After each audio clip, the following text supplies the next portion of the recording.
Quiet me, what's up? Still have so much to learn about human interactions. Like, where should I put my hands when I'm nervous? I just really want to make friends with everyone. You're doing your best, Durin. You're doing your best. Trust me, bro? How about no? How about I will not trust you? And additionally, bro.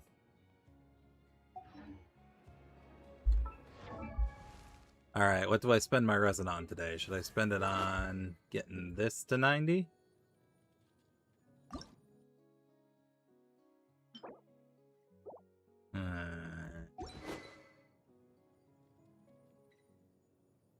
I don't know. Should I work on getting Durin's artifacts settled?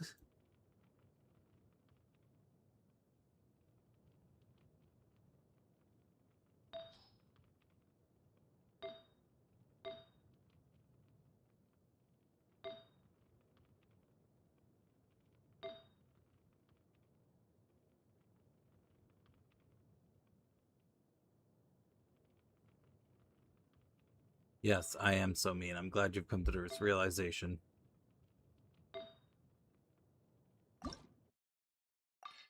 But no, my ice cream cones are for me.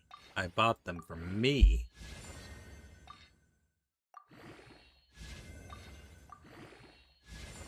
Dang it. Dang it. Are you serious? What the fuck? We're reshaping this. Oh, I don't have enough feathers to reshape this shit! What is this absolute garbage? Is Stygian even still open? It isn't, is it? It is not. I missed it. What about not being mean? Nah, that sounds like work. That sounds like work. Not being mean. I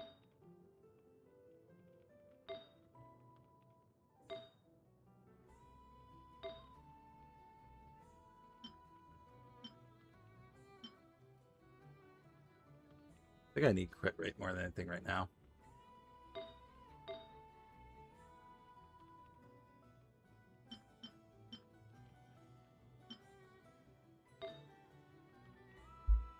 Actually, let's see what his build calls for.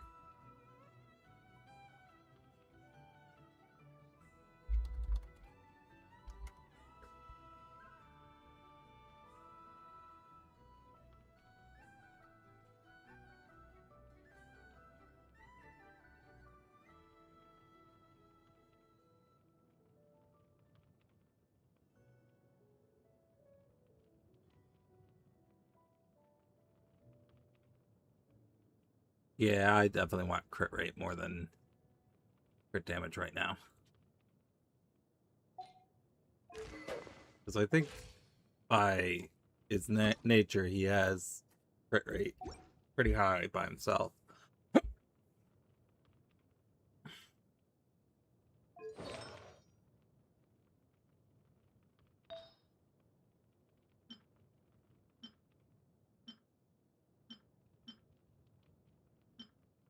Problem is, I only have one crit rate circlet, and its substats suck. Alright, it's just going to be a coat piece we're wearing for right now. We'll replace it with something better later on.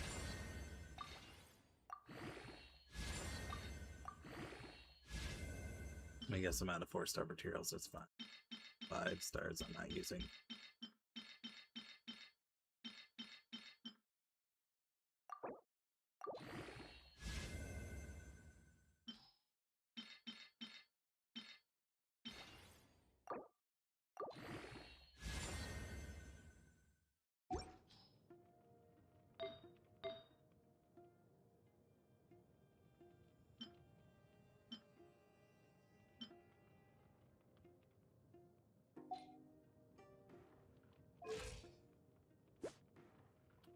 Alright, that's a little bit better. Just a tiny bit better. Alright, but what do I spend my resin on today?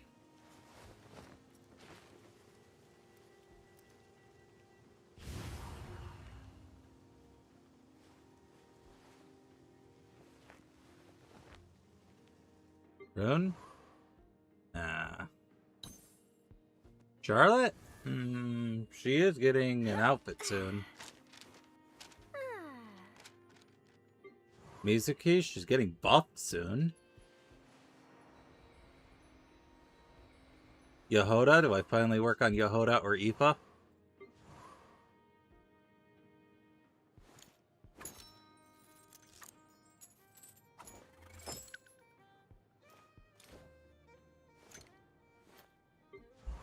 Maybe work on talents for... Yeah, we should probably work on Durin's talents. Okay, hold on, someone is...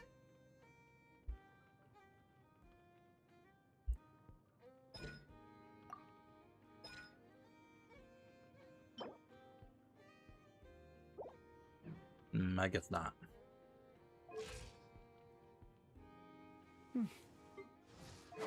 Oh yeah, we need to work on the Nepha's weapon.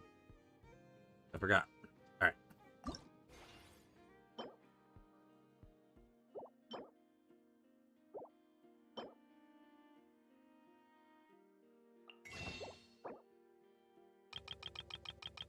Spend it all.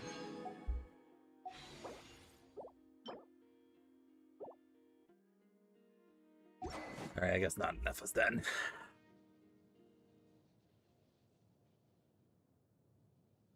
Mawika? No.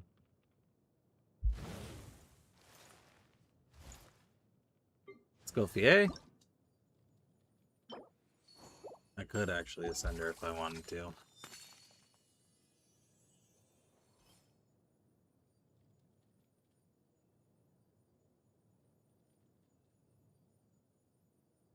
I'm running low on Mora. We can just do Mora for today. Because I spent 10 minutes about deciding... Well, I guess I wasn't deciding what to do. I was messing with artifacts.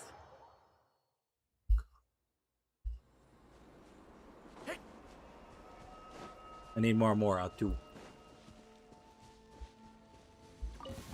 Now it's your turn. Change of plan.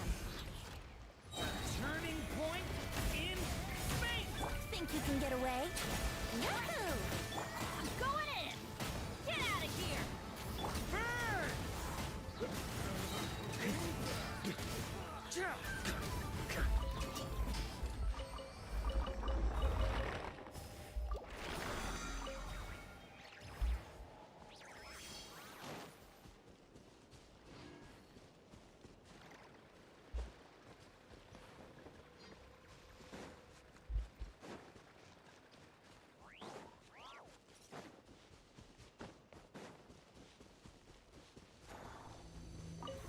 I'll make short work of you.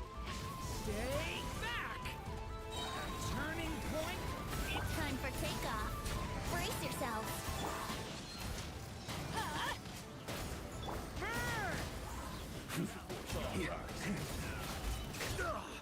On me.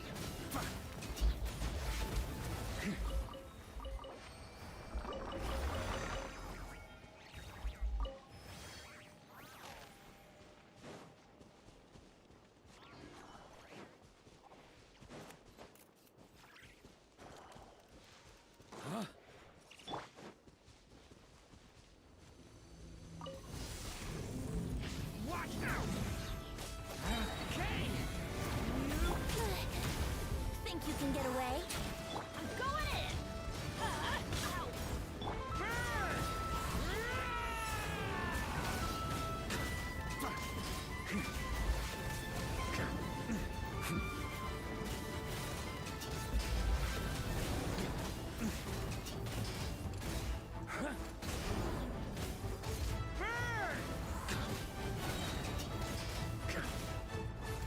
Thunder! On me. Everybody stand I might die if I'm not careful. There we go.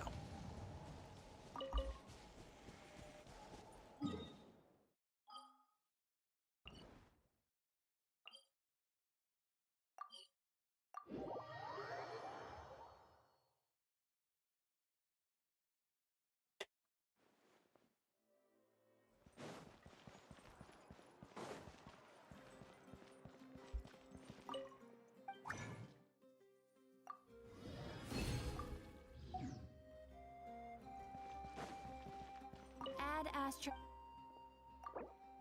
Thank you for Add Astro. Add extra apple sauce. So, Silver, are you going to add extra applesauce? Because you better. I will riot if you don't. And you don't want me rioting, because when I riot, that's a big problem. Like, your riot looks like someone throwing a fit compared to my rioting. Time to do a flip!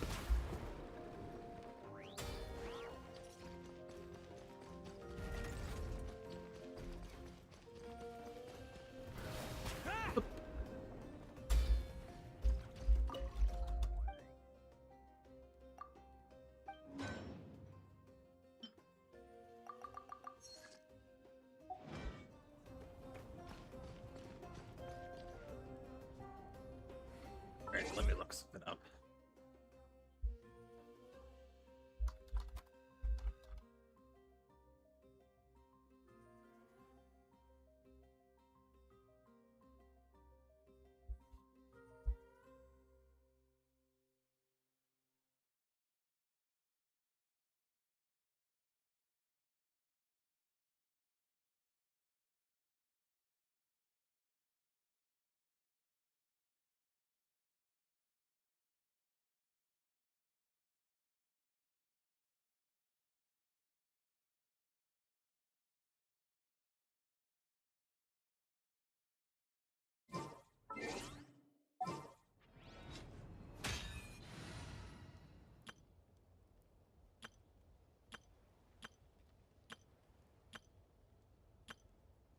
I haven't used my Skirk team in a while.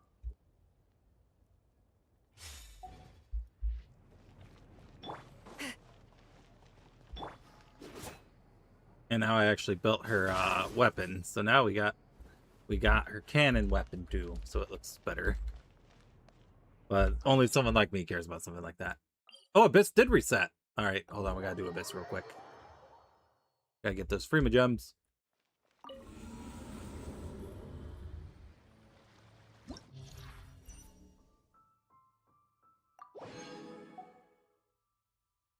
All right, off-field cryo. Sounds good to me.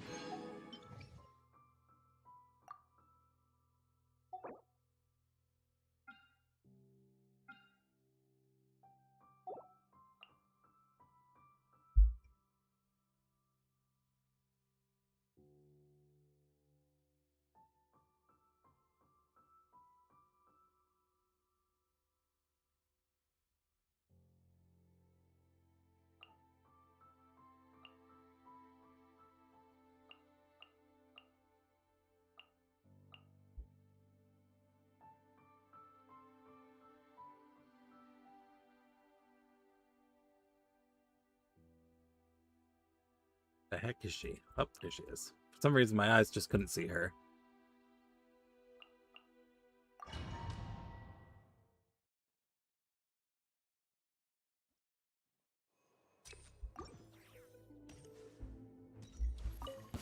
Now it's your turn. You cooked up.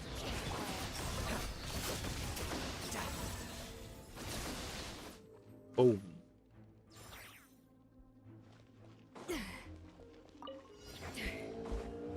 Up to the Let the world come alive! Show no mercy!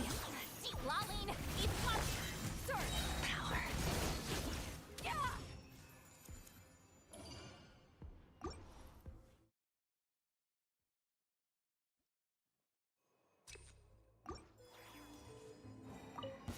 All right. Clean up sequencing. Bring it! Oh.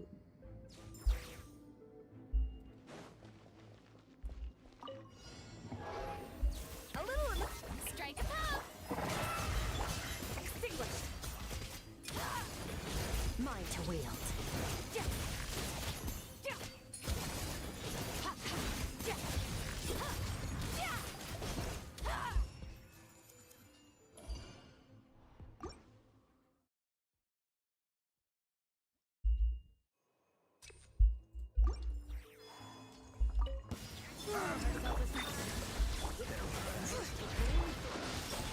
Yeah, should Guard them. Oh.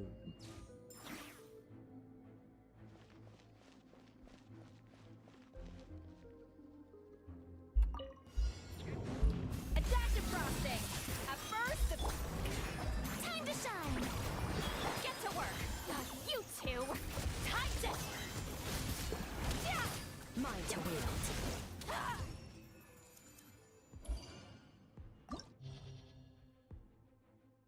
Interesting.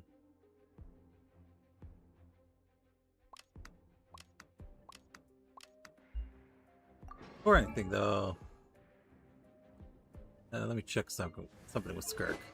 So she gets crit rate with this one. What did she get with her old weapon I had on her? This one. No, that's not it. There it is, that one. Attack percentage. So her attack might have gone down since then. It's still a decent amount attack. Okay, but anyway, we need pyro damage for the second half. Believe it or not, my premium pyro team is actually Durant. Oh. Whoops. How'd that happen? How the heck did that happen? Alright, I'll remake it in a second. Hold on. Oh, see Lolly, that's Kirk. Okay. Now where were we? Duran. Piece of shit. Where is he? Where's the piece of shit? There's the piece of shit. Benny and his adventure team. Really should have sent him to 90 at some point. And then the main man himself.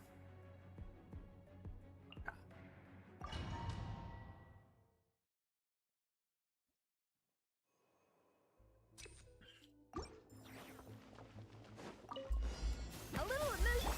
Showing me the Miller Pact. Suffer the wretch.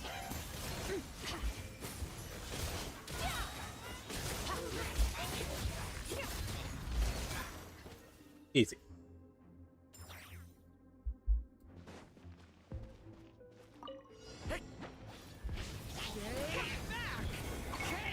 Time for takeoff. Yahoo! Teamwork is dream.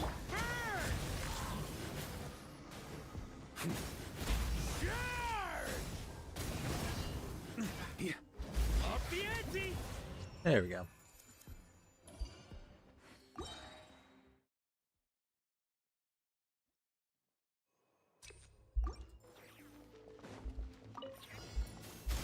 Pinnacle of excellence. Yoo-hoo! Let my name echo in Deep lolling. Eat papa. Annihilate. Power.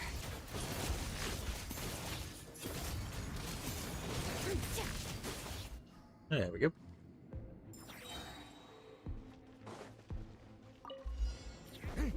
Leave it to me. Turning point. Think you can get away? Everybody stand back!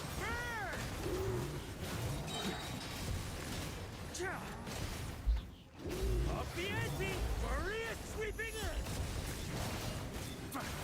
Thunder. The story has only just begun. Time for takeoff. Here we go. I'm going in.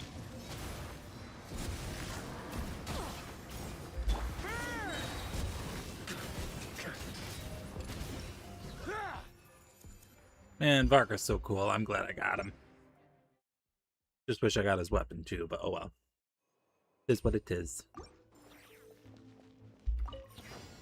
Off to the freezer. Goose on the loose. Suffer the wrath of the... Mine to wield.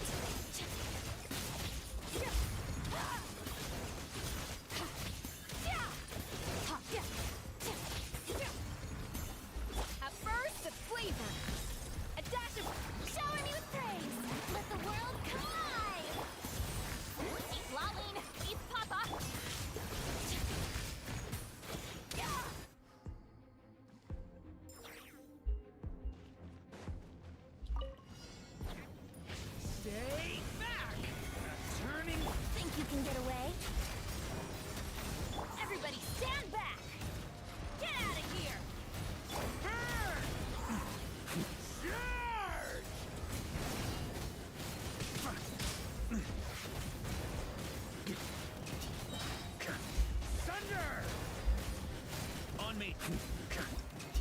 Easy. Alright, now for the hard one.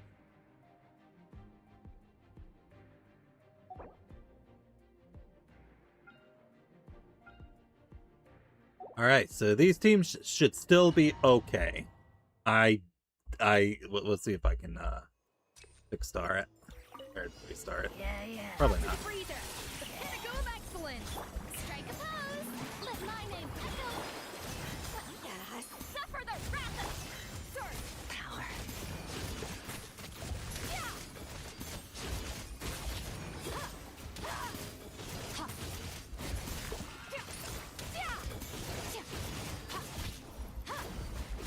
A little amuse.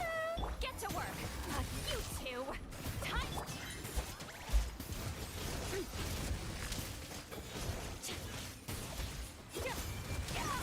Power.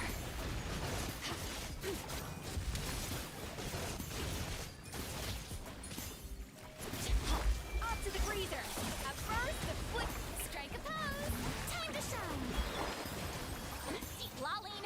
Eat papa. Get him. Shit. Power. Yeah.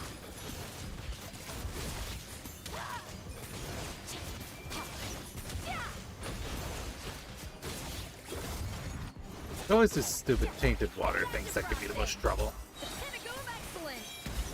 Yoo-hoo! You two. Time. Extinguish. Mine to wield. Alright. That took a lot longer than I would have liked it to, but we'll see how this one goes. Leave it to me. Kane. Time for takeoff. Let's play. I'm going in. Huh?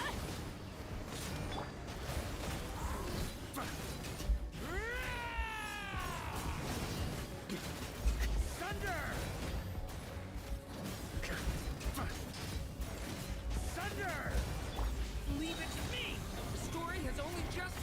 Think you can get away? Man, the Genshin Get devs have a really fucking silly sense of humor, because this is a boss you want to fight with cryo. And they made this stage have a pyro bonus. And again. Thunder. Real fucking funny, Genshin devs. Take that. I'm laughing. Turning point. Time for takeoff. Here we go. Well, shit. Real fucking funny, Genshin devs. Real fucking funny.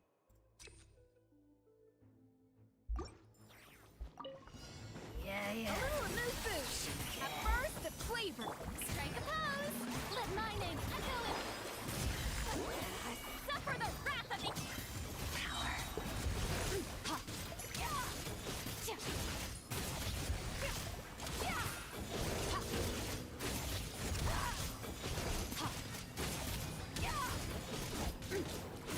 Off to the breeze. Yoo-hoo! Sword. Power.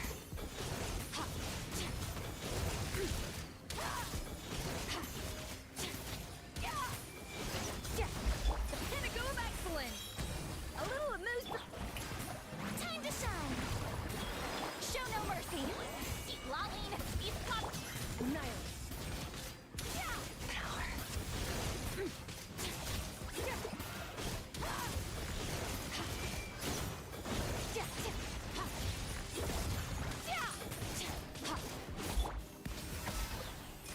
At first, the flavor.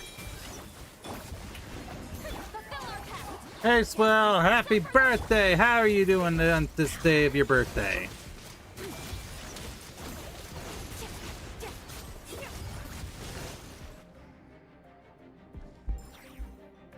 Hey, Ma.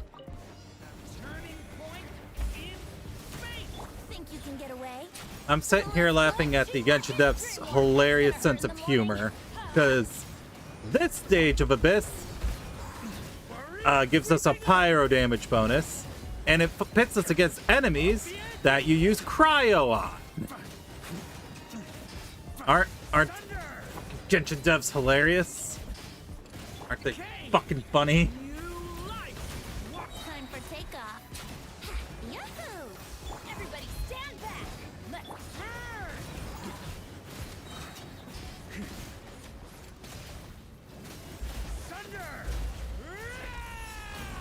Sorry, no snacks. I ate them all. They were delicious. Thunder! The story has only just Because my Arlecchino is actually not as good as my Barca. That's the funny part. furious. Yeah, no, I'm not doing this. It's floor 12. I can never do floor 12.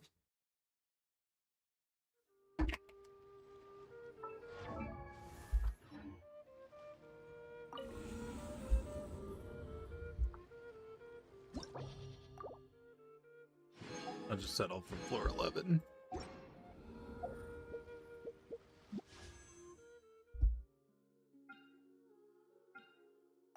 I'm basically guaranteed the weapon now, right?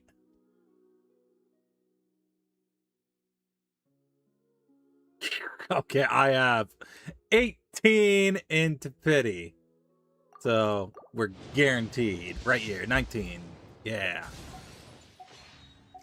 20.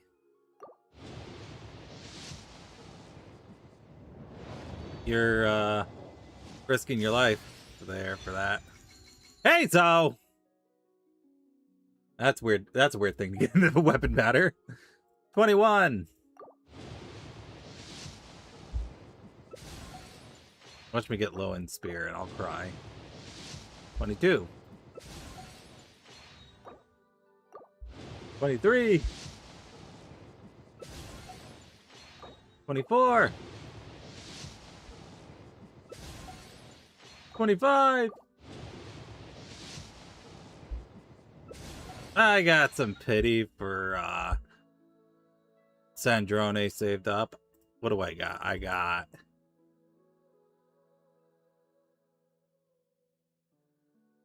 31 saved up. I'm basically guaranteed on Sandrone when she comes out. It's like the world's shadow. It's always there, and it will never perish. Thank you, Skirk. Very insightful. Alright, I think that's everything for right now. Wait, did I have any standard polls I forgot? Nope. Okay. Not guaranteed. You be quiet. You hush your mouth. Alright, so. Oh, nope. We are currently here. We could do Duran's story, but I don't really want to do that right now. Then we have this. Then we have this. Then we got this. And then this is going to be 6.7 when it comes out. So, let's do it. Enable focus mode. Nah, I'm guaranteed on the 50-50, don't you know? Alright.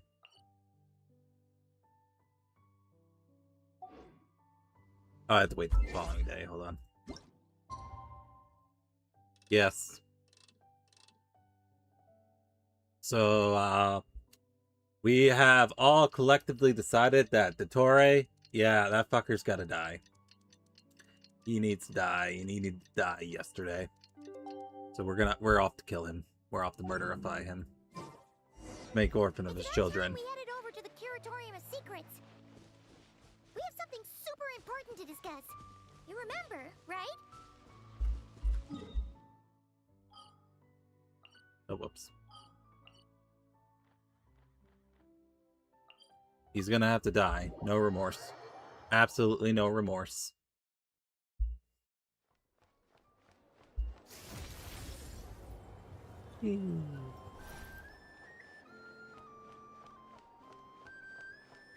It really doesn't take you very far, does it?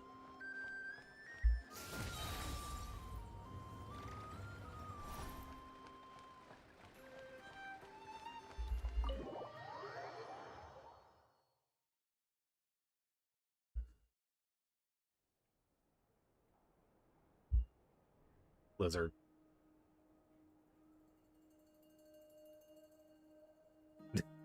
Ah.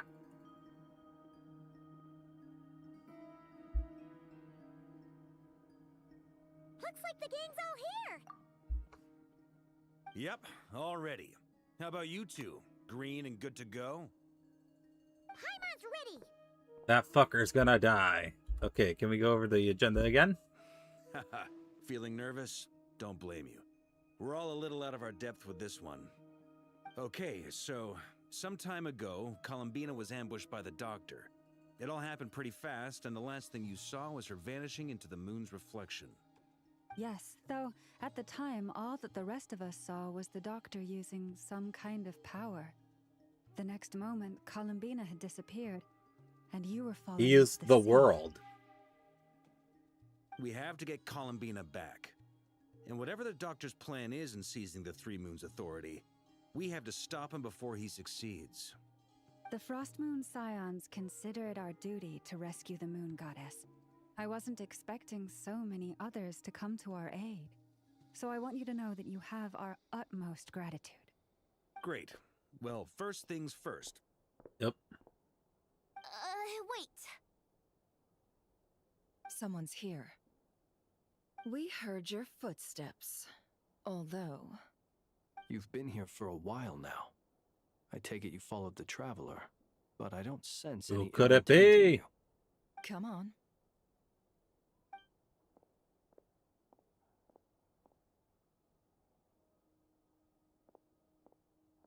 The Patui guy. I figured it wouldn't take you long to notice me. The Knave subordinate. I Alright. come bearing news from my lady, the Knave.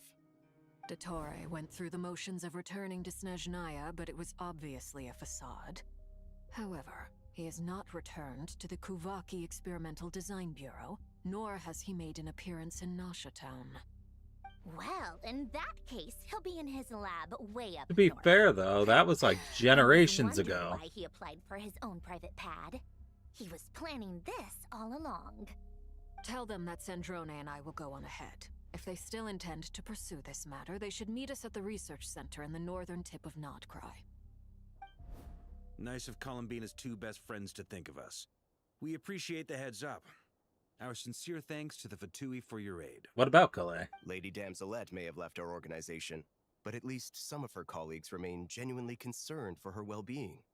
Not to mention that the Doctor's increasingly Like, cryptic keep Calais conduct far away gives from the us great Doctor. cause for She's alarm. precious baby. She needs to be We protected. have crossed swords many times before, but it's not personal. We're just on I different know. sides. But keep We her don't far lack away from that humanity. piece of shit. We will And kill him so, off as screen. fellow friends of Lady Damselette, it's only right that you should be in the know about this. Arlecchino's situational awareness has saved us a lot of trouble. I'll leave the map here with you. If you do decide to head to the research center, please proceed with caution. And remember, at least while you're in Nodcry, Lady Arlecchino's subordinates are your comrades if you want them to be. This is very accommodating of you. We can't thank you enough. Just doing my duty. I shall take my leave now. If you need us, you'll find us at the Experimental Design Bureau.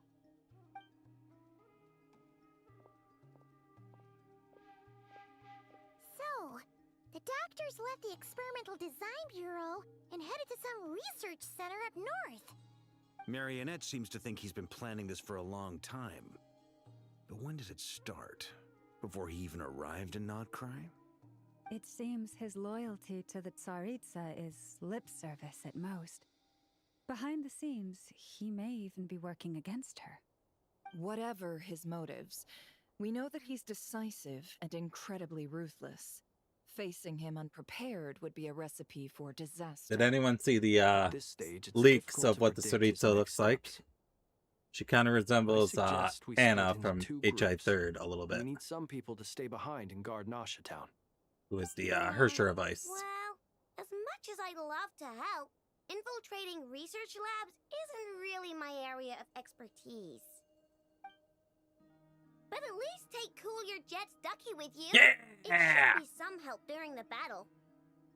Not Colin, no, another character And named as for Anna. Miss A Inefa, Shureric I or something suppose like you will that. stay to protect Miss Ina? No, Detecting operational logic. no, Otto Detect enemy. died. We Priority. watched him How? die. We all cheered as Just in he case, died. Bianca, I think it would be best if you stayed behind as well. He's not coming to You can that leave the he's research dead center to us. forever.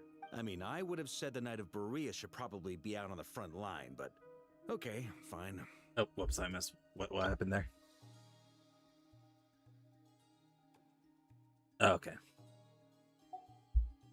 Leave Nasha Town to me. Be No. careful out there, okay? If things get He's out of dead. hand, fall back right away. He died. He You created have a her new world of well Colin, handed but to he assist wasn't you. in it. In my absence, 'Cause he she can died. handle any intel gathering work.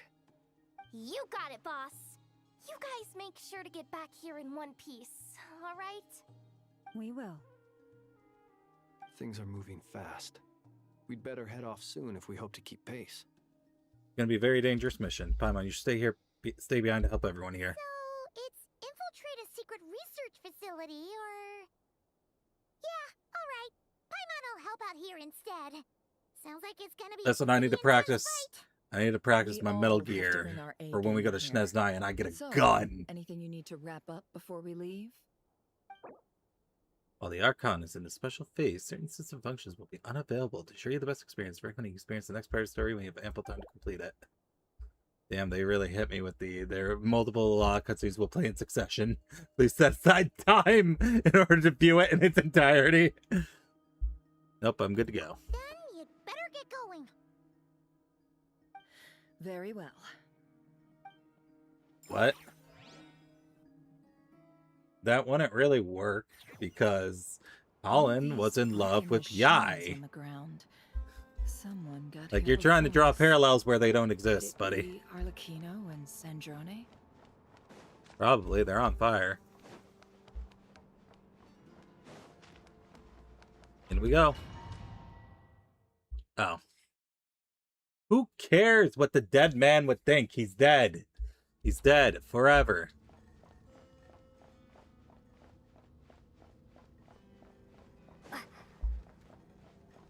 We're not going to talk about Auto Apocalypse anymore. He died. End of discussion.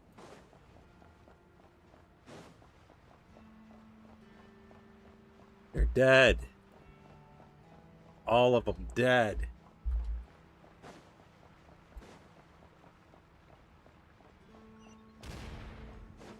There is no nice. He That's didn't have a quite nice club. welcome party. Oh.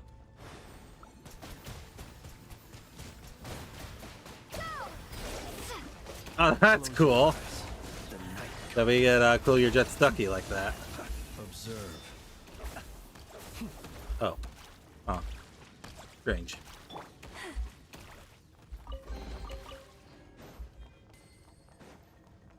Alright, so he was experimenting on the Wild Hunt.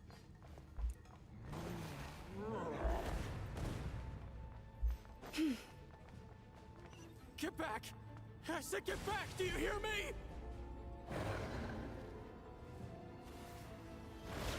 Why isn't it working? No! Don't I'm come being any attacked by closer. that Wild Hunt soldier outside of the cutscene. I can't believe he was murderified like that. Tragic. Anyway. He didn't ask Chevreuse for a gun. She had a musket. That was gonna help me.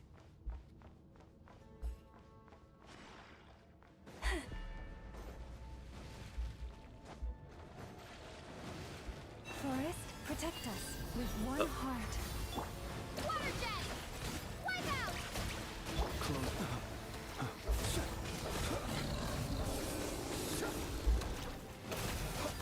Be silent. To dust. You poor soul. May your spirits find peace. Grab that key on the ground. We'll probably need it at some point. Click. Chevreuse is very powerful with it. A very powerful healer. She's a healer, but and she loads her musket.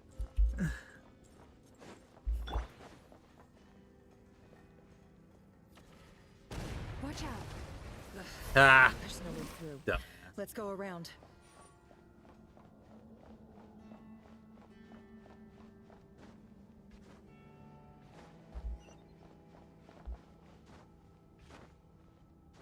Oh, wait a minute. We're on the wrong side of the ladder. There we go.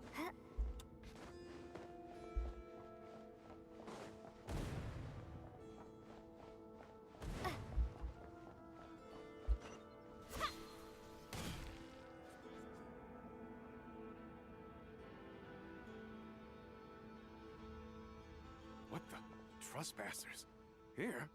What's wrong with you people? What's We're wrong looking with you for the people? doctor, and we understand he might be here.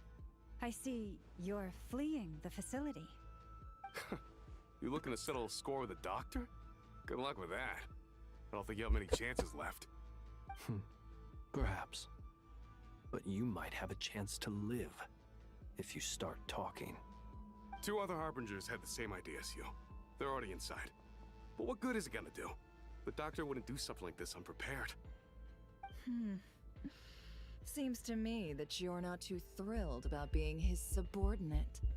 Also, is it just me, or do I sense monsters nearby? If you'd prefer their company to ours, that can easily be arranged. We need to know what the doctor is up to. Please, if you know anything at all, tell me. This is about more than us versus the doctor. His actions could have consequences for all of Nodcry. And perhaps even your homeland, Snezhnaya.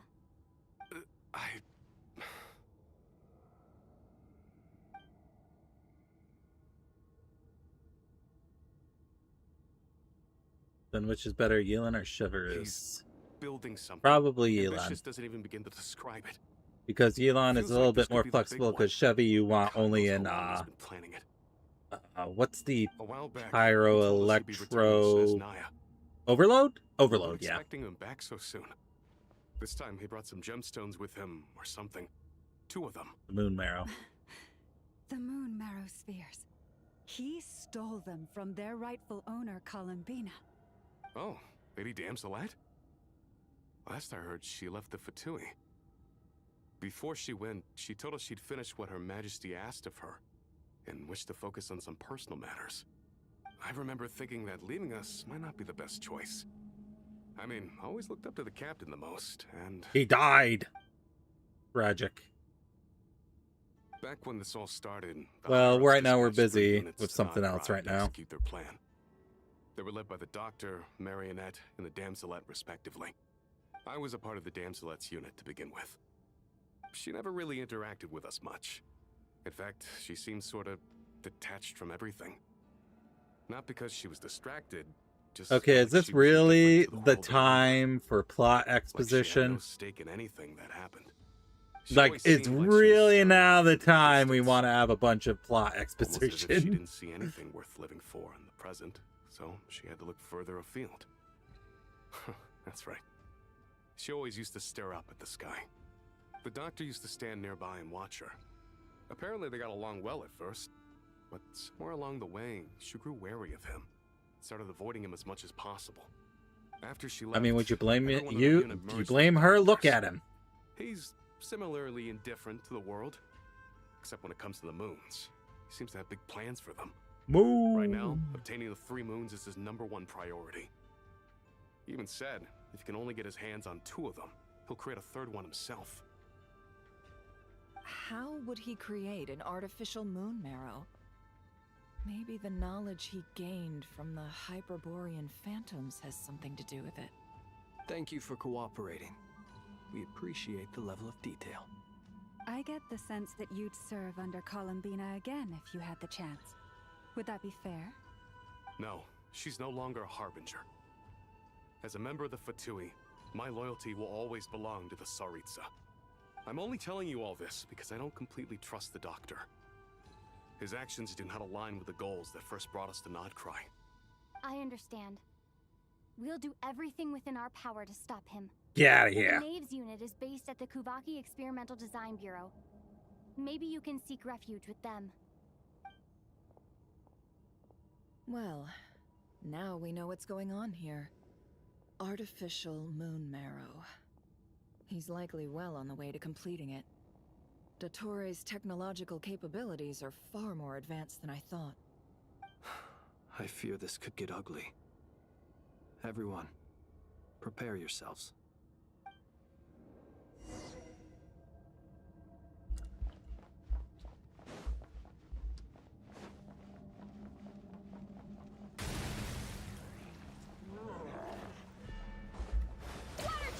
Leave this. No more lies. It all falls into place. I gotta try and get Nefer on her next rerun. She's really good.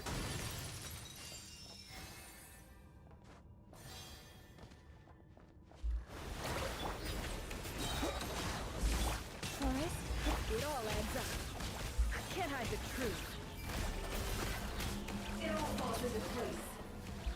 Lynn's hiding in your land. What am I supposed to do? They gave me 2 main DPSs in this team. Oh, I'll take that. Yoink.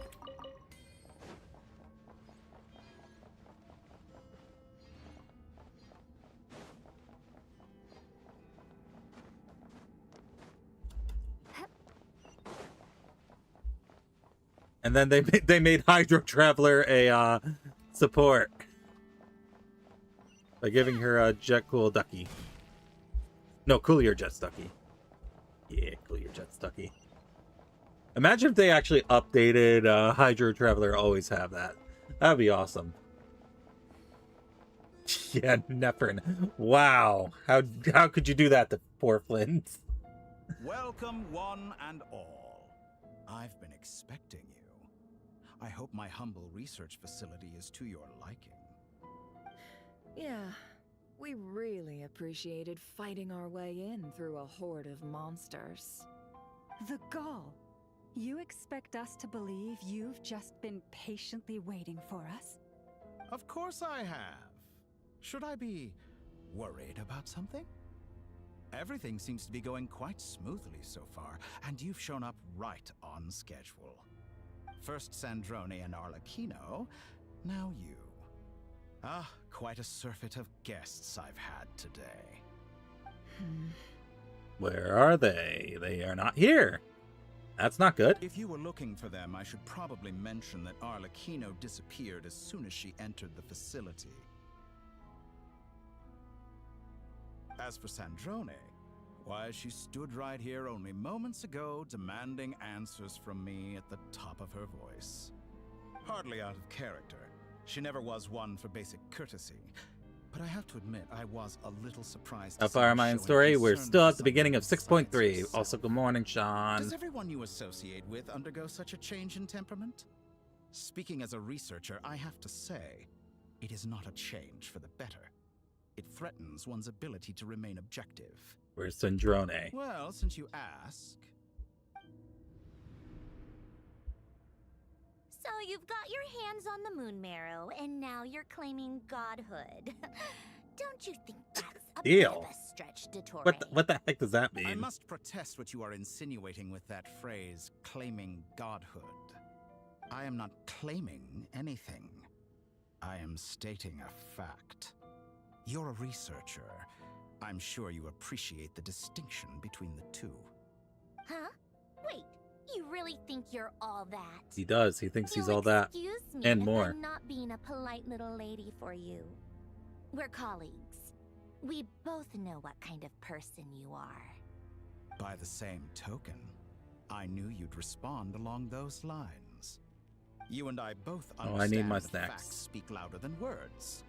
To that end, I've had my people Oh, Alice, I think she's busy right now. I don't think she can help us. Toward helping you understand my present position. What gift?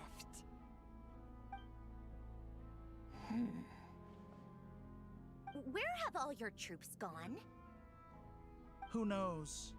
Perhaps they are already marching toward a new world, following in the footsteps of an unknown god.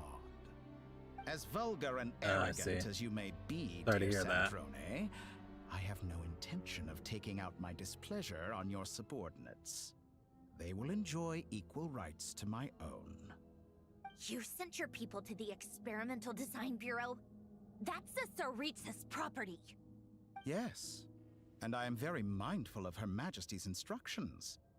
But you know full well that they do not conflict with my present goals. In which case, all I'm doing is conducting another one of my experiments. Is there a problem with Yeah, that? she's in the middle of a Pokemon TCG tournament, You have so a I get to judgment drink call to all the make. sodas. Am I simply lying to stall you? Or is it possible that every word I am saying is the truth? In which case, Your subordinates really are in danger.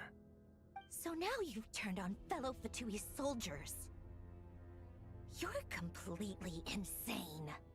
I have set a new rule for myself. Each person gets one chance. Naturally, that includes you, Sandrone. If you wish to leave, I won't stop you. We are colleagues, after all. Scumbag.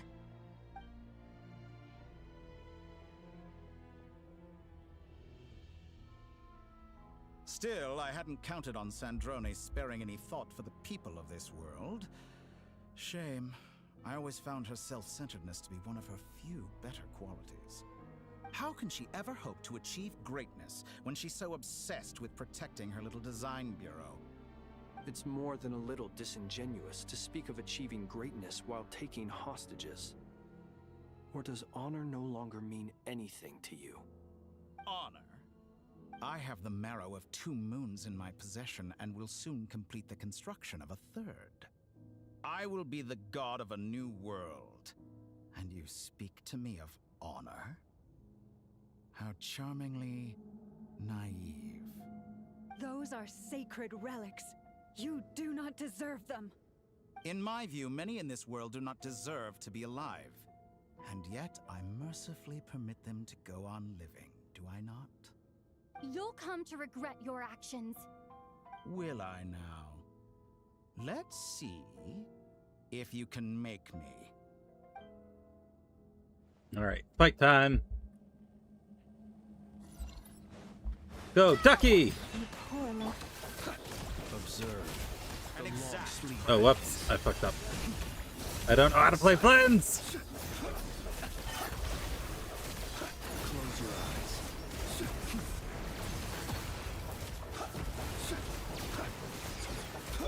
Forest, protect us by the frost.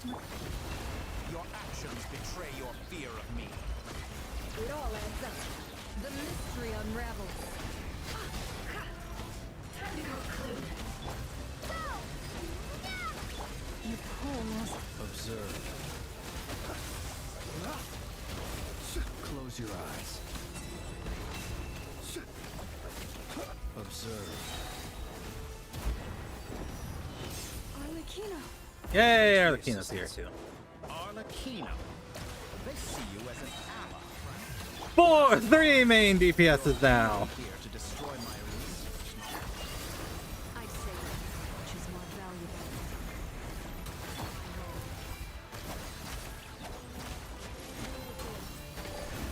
Can't hide the truth. Is this all it takes to tie?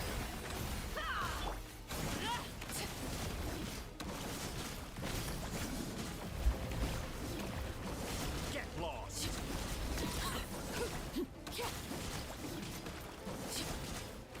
Shatter like a reflection. Is that the best you can do?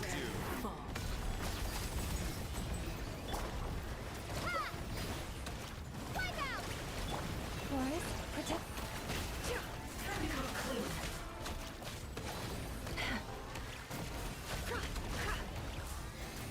No more lies. Betray your fear of me.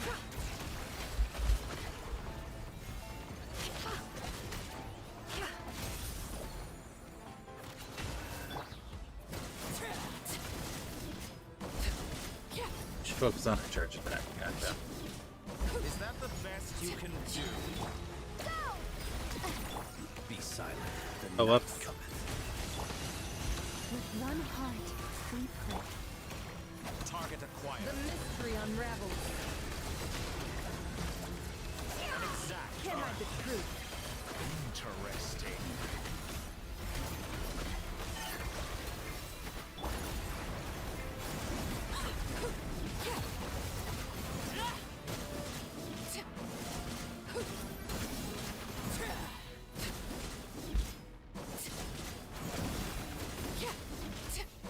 Dottore is too powerful with the artificial moon marrow in his arsenal. Fighting him is futile. Quickly. Full heal! That's bullshit.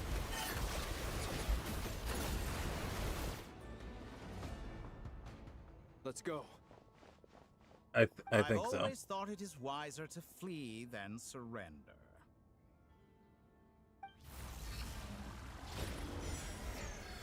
Watch out! What the? Uh-oh.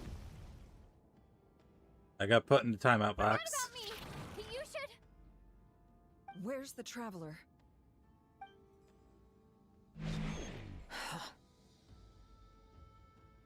Got put in the timeout cube.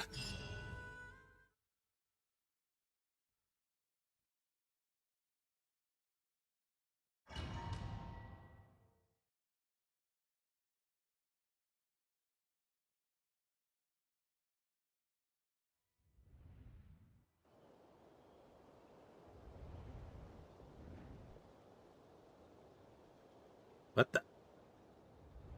Huh? What just happened? Why am I in Nasha Town? Nasha Town? How did I get here? Strange. I remember being trapped by Dottore during the battle, and now, all of a sudden, I'm here. Something weird is going on. I guess I'll start by exploring the area. Huh? Traveler? What brings you here at this hour? Huh? What are you in the mood for today? A hot dog? Or something else? We've got some special discounts at the moment. Want to see the menu? Sorry, I'm not hungry right now. Ah. Well, feel free to take a seat for now. Let me know if you change your mind. Everyone seems to be acting normal. Why are you just randomly saying Nahida? Oh, darling, look who it is. One of our regular customers. Get the traveler something to eat, would you, dear? Wait. Why is he talking like that? Well, I'd love to, but can't serve a customer unless they order something. Anyway, I take it your business is wrapped up? Yes, thankfully. It was a long trip. And No, it's left Swill, me what the feeling hell are you pretty talking exhausted. about? You're just But the listing upshot is, fucking character I won't have names to without leave any again rhyme or for a reason. good while. We can have some quality time to ourselves. Wait. These two are a couple? I see some kids around too.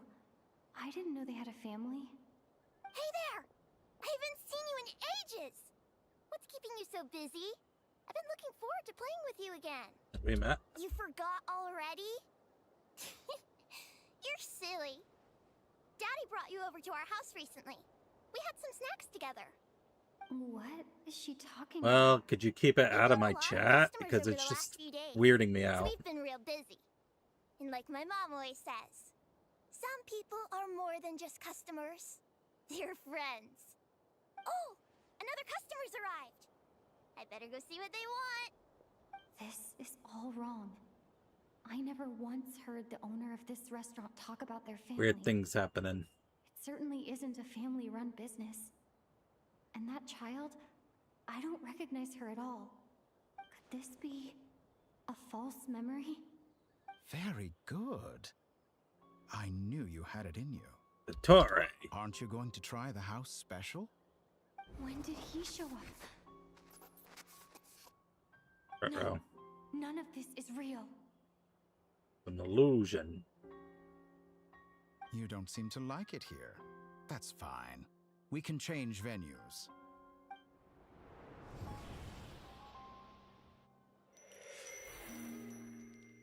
What the heck?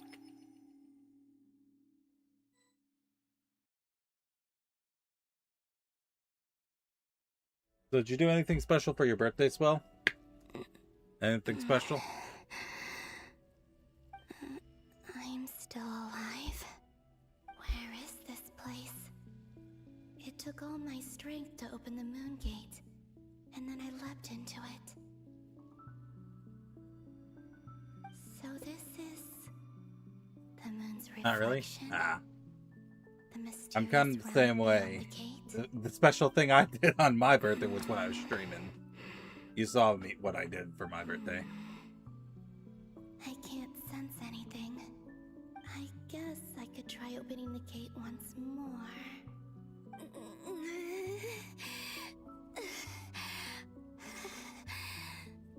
No response. Maybe this space can't be opened from inside. If this was the space that killed both Revier and his lover, then why am I unscathed? You're the moon! No, I'm not unscathed. Even the air here feels frozen in place. There is nothing here with which I can restore my power. I should conserve my strength and proceed with caution. Guys, if you're gonna argue on my stream, I'll just call it off. I don't believe Dotori's scheming will stop just because I escaped. If there is any chance that I can get back to the others, any chance at all, I must return.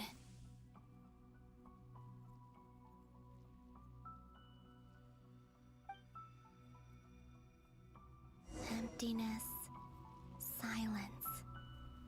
What is this place? Or maybe the real question is, what is it for? What's this? Looks like it responds to my power. Golden. No, Moth, you're not gonna step in. I'm handling it. Thank you, though. Is it some sort of guide? And why does it feel so familiar? I might as well follow it.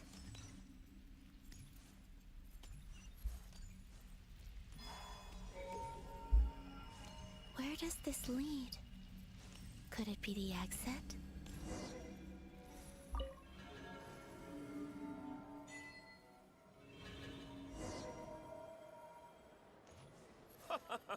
Welcome home, Moon Goddess.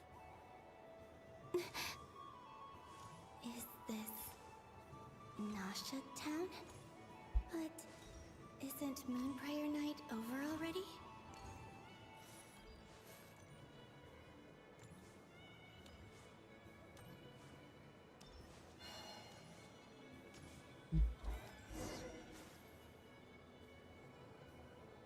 Goodbye for now, Columbina. I hope you have Ow. a Hi, wonderful Rister. night. Well, I went fine with that one. I will. Llama, everyone else, and me? Are these my memories? Yep, we already did this whole thing.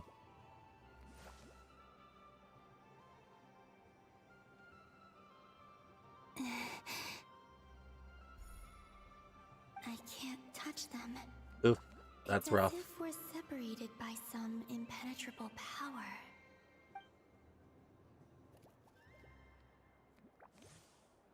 Over here! Over here!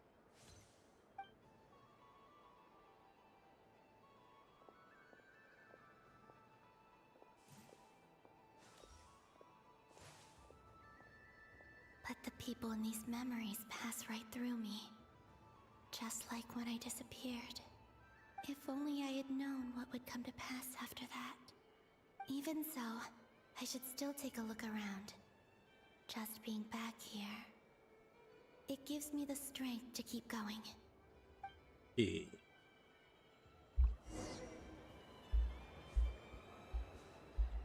Welcome home, Moon Goddess. Oh, you're the genuine article. Alice was right.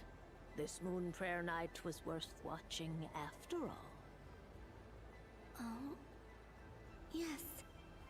That was the fortune-telling stall run by Barbeloth from the Hexen Circle.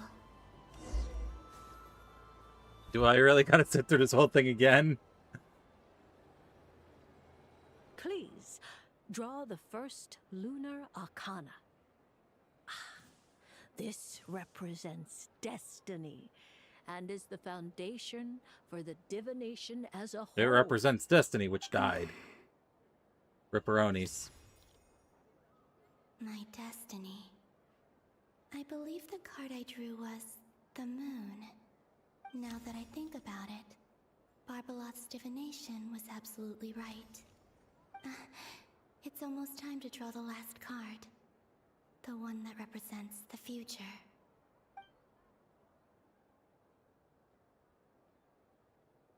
It was death. That was the card that popped out on its own. From here, I think.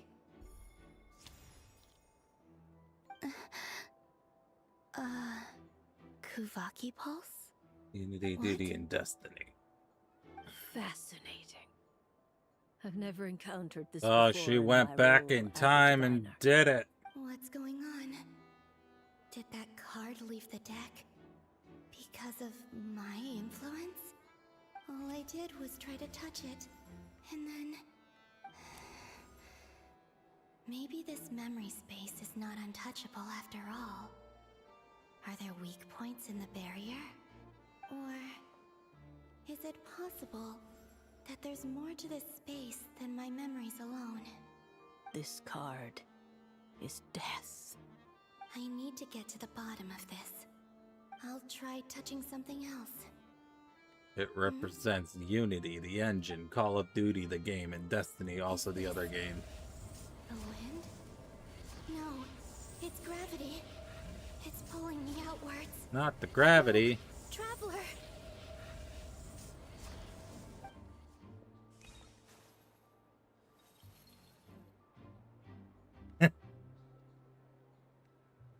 It's Bionicle. I have. It's been too long. I don't remember anything about Bionicle.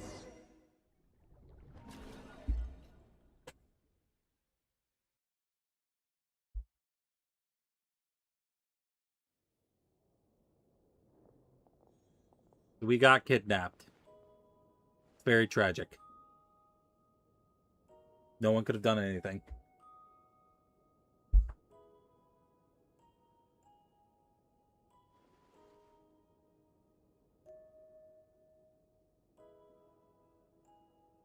Paimon, listen to me. We From fucked the up. bottom of our hearts, we are so sorry. We completely understand how you must feel. The traveler is trapped, and we all feel responsible for it. Don't say that! Paimon's not a little kid! You didn't leave her behind on purpose! There was nothing you could do! Alright, Paimon, it's time for you to take the gun! Go, Rambo. What if something happens to her? What are we gonna do then? Get the gun! Barely spent any time apart since we met. Is she gonna die? We must find a way to rescue her. We Get were all the involved gun! in the operation where she was captured, and we do not abandon our comrades. That being said, it won't be easy. Through conversation with the others on our return, we've arrived at a basic idea of what we're up against. Dottore's lab has clearly been in operation for a lot longer than we realized. We found many monster samples stored there. In all likelihood, they were materials he used to research his latest technology. We also know that through his contact with the phantoms of Hyperborea, he gained knowledge about the moons and certain Hyperborean technologies. Using this knowledge, he then fashioned an artificial moon marrow to serve as a replacement for the frost moon beyond the sky. Unlike Columbina, Dottore is not being rejected by Teyvat. And even with 2 of the 3 moon marrows, his power far exceeds all of ours combined. Once his 3rd moon marrow is complete, Dottore will have completely seized the authority of the 3 moons. Teyvat's most primordial powers will then be in his grasp. Does that mean... I'm afraid so. No one could have predicted this level of insanity. Not even from Dottore. And unfortunately, his insanity is coupled with an intellect and ambition that not even his peers in the Fatui can match. This is dire. He's cray-cray, basically. Sounds like the world is done for. The 3 moons' authority can influence the very fabric of time and space. I dare not imagine what a monster like him would do with that kind of power. The trouble's already begun, I'm afraid. On our way back, we discovered that part of Nodcry is being enveloped by an unknown energy. We cannot ascertain what is happening inside. I'm convinced this is Dottore's doing. Not that there's any way to prove it. The issue is, we have no idea what his intentions are. The only thing more frustrating than facing down evil is knowing that it will surely come, but not knowing when. The doctor is guilty of numerous crimes in Mondstadt as well. One of our knights, Ah, yeah, D-Luke. former knights, His father was murdered by Dottore. His ideology and methodology are a danger to everything in his path, from individuals to entire nations. He does not feel guilt, even when he acts against his own people. He doesn't see them as his own people, that's why. People like him see everyone else as beneath them. Right. He views other people only in terms of how they can benefit him. That's the basis of all his social connections. Granted, he's hardly the only harbinger to pursue their own interests. We all do. And Her Majesty is gracious enough to permit it. Still, her mercy has its limits. Dottore's actions have gone beyond even what the Fatui could have imagined. Usurping divine authority to become a god. For a servant of the Tsaritsa, that goes beyond being disloyal. It's treason of the highest order. We can't expect him to heed the Tsaritsa's will once he gains the Three Moons' authority. Even we Harbingers consider him the most self-interested among us. Poor Traveler. Of all the people to get caught by... We have to go save her! Right now! Please! We gotta find a way! But where do we go? I promise you, we are with you all the way. I get how you feel. I do. But it's gonna take more than strong emotions to take down an enemy like Dottore. What we need now is more information. Right. We can't even guarantee he's still at his research center. Before we can think about mounting a rescue operation, we need to confirm the Traveler's location. I'll find a way. Paimon knows, but... She's so scared. If anything happens to the Traveler... She might be the strongest person Paimon knows, but she's still human. She feels pain and bleeds just like anyone else. Then think things through before you stick your neck out. Unless you Look who want joined to us. your head. Sandrone. Miss Sandrone, you're okay? Put the stuff over there. And be gentle with it. She's just busting in. Am I okay? As you can see, I've had to move my whole livelihood out of the Experimental Design Bureau. It's been swallowed up by Dottore's energy field. If I'd left it any longer, I probably would have gotten stuck there. Ugh, Dottore always goes a little loco when he finds a shiny new toy. Not that he'd ever admit that. But this time, he's gone full psycho. You're not helping. Just go ahead and cry already. Sorry. Paimon's not trying to make a scene. It's just... She can't. Oh, Paimon. Let it all out. There's no shame in it. When you're overwhelmed by fear and despair, crying can help get it out of your system. You'll feel better for it. Okay then, while the baby of the group Oh is my having a goodness, moment, Sandrone. how about the grown-ups get to work? Give me your hand. You've made a discovery? Polonia, scan. Polonia scans. You, hand, now. Oh, So I bossy. thought you'd never ask, my lady.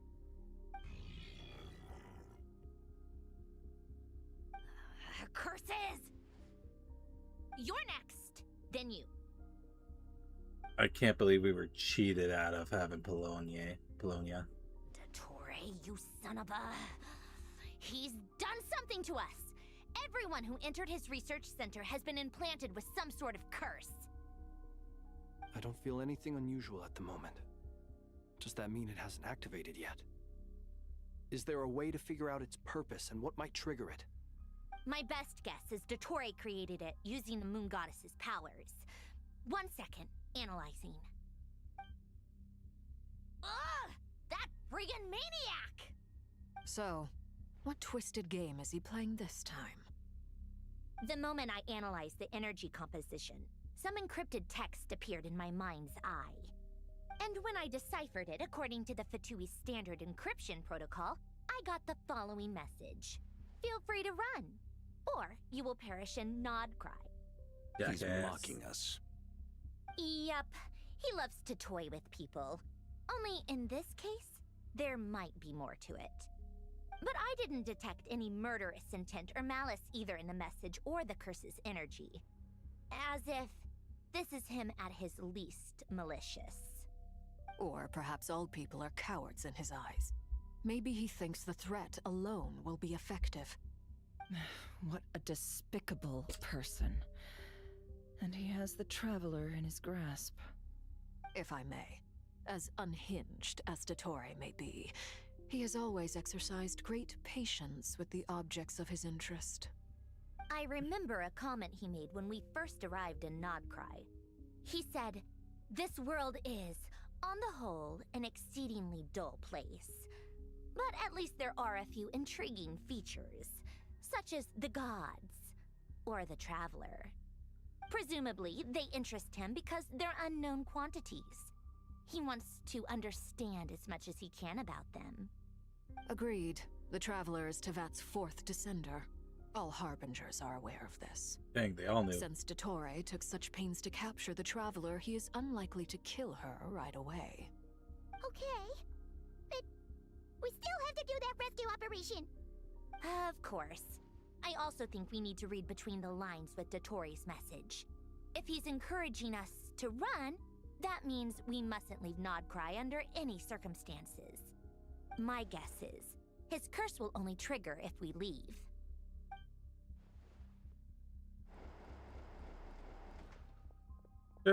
We've discovered multiple energy fields. Albedo is still attempting to analyze their structure. He told me to report back first. Each field is slowly growing, swallowing up more of the surrounding area in the process. And the pace of their expansion has increased since we first examined them. He's probably trying to swallow Nodcry whole. His nefarious ambition knows no bounds. If this continues, the whole of Tevat will be in trouble, not just Nodcry. The loss of Columbina could not have come at a worse time. Do we think she's truly gone for good? She entered the space beyond the Moon Gate, knowing what became of Rerir and Thelindis. I'm sorry, but I fear the odds aren't good. Don't be ridiculous. If I know her, she's busy finding a way back as we speak just so she can annoy me. She isn't dead. Whatever has become of her, the fact remains that we are two comrades short on the eve of a decisive battle. We need to find out the Traveler's location, but there is also other work to be done. Agreed. Whatever Dottore's planning, we have to get the local populace somewhere safe. So, as well as a rescue mission, we have to organize a mass evacuation at the same time. It would be best if someone could approach leaders of neighboring nations and negotiate emergency asylum for Nodcry's inhabitants. Can anyone handle that? That'll be someone who didn't go. Snezhnaya is one option. I'll see what I can do. This would be so much easier if the Traveler was here. No! Stop thinking like that, Paimon. Paimon will join you. She's pretty well connected thanks to the Traveler. Maybe it'll come in handy. Either way, that's what the Traveler would do if she was here.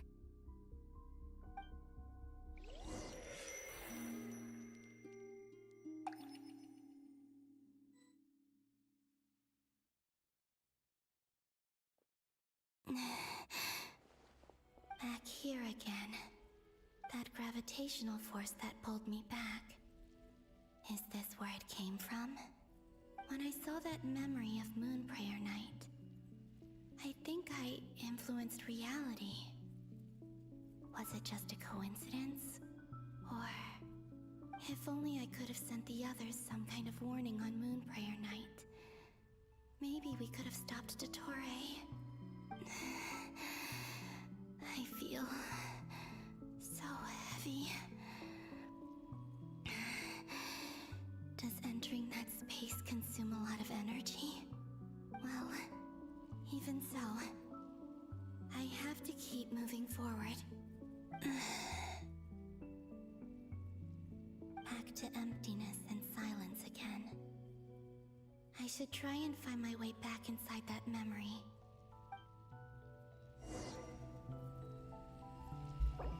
Okay, it's time for an ad break, so I'm gonna be back in a few minutes, okay? BRB.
Alright, I'm back.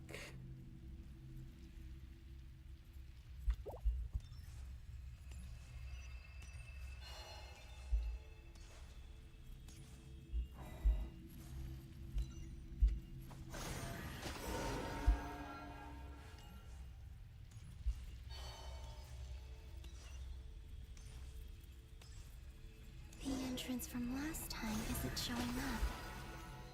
What am I missing? Looks like I need to gather these scattered fragments.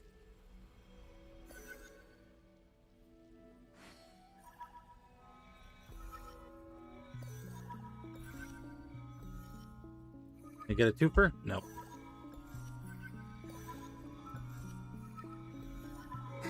It worked. Hopefully I can stay inside for a bit longer this time. Holy moly!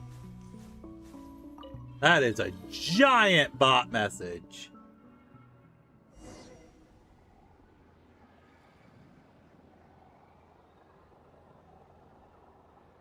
Like, holy moly. Ad Astra Abyssosk. Welcome to the Adventurers Guild. What? This doesn't look like Moonprayer Night. Siri bot just sniped a... No, I didn't say S-I-R-I. I said Sari. Stupid iPhone. But yeah, the bot just sniped a massive spam message. Holy moly. Extra, extra! Latest issue of the Nasha Express! I don't think I've ever been here. Maybe this space isn't comprised of my memories after all. There aren't any festive decorations around. Is this Nasha town after Moonprayer Night ended? Did Dotori's plan not affect the town? Or is no one aware of what happened because he used the Three Moons' authority? Let me see if I can influence anyone else. So, what do we do next? Wait, that voice. Paimon? The most important thing right now is to find Oh, out this is May. back before. Lauma the Traveler and Mr. Varga are here too. I'd better go pay So the we're gonna make it so we notice Columbina. Traveler!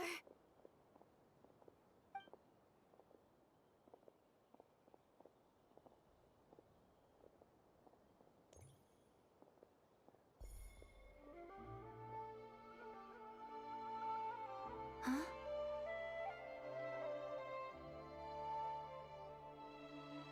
Columbina? I made contact. It's me, Columbina. Huh?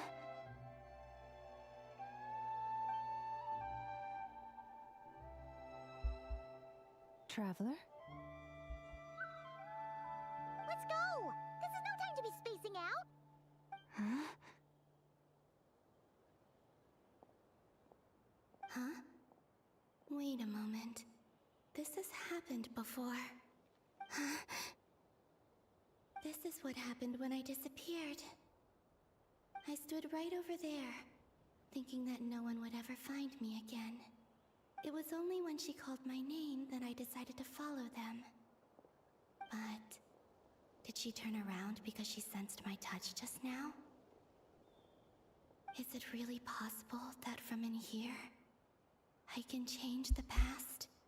If I keep following them, maybe... Oh no, it's the gravity. That gravity again. You cannot defeat gravity. It's too powerful. Every time I influence reality within that space, this force intervenes and pulls me back. It's as if it's trying to stop me from leaving.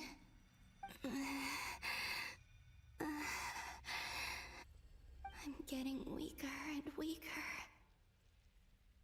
I'll just have to try another approach next time. Come on, Columbina. Keep going. You have to tell everyone what happened.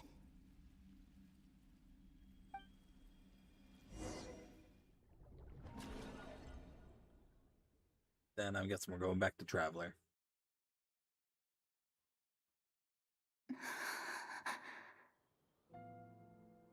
Suddenly, I've been plunged into darkness, alone. It feels strange, as if something has grabbed hold of me. Is Dottore now powerful enough to interfere with space itself?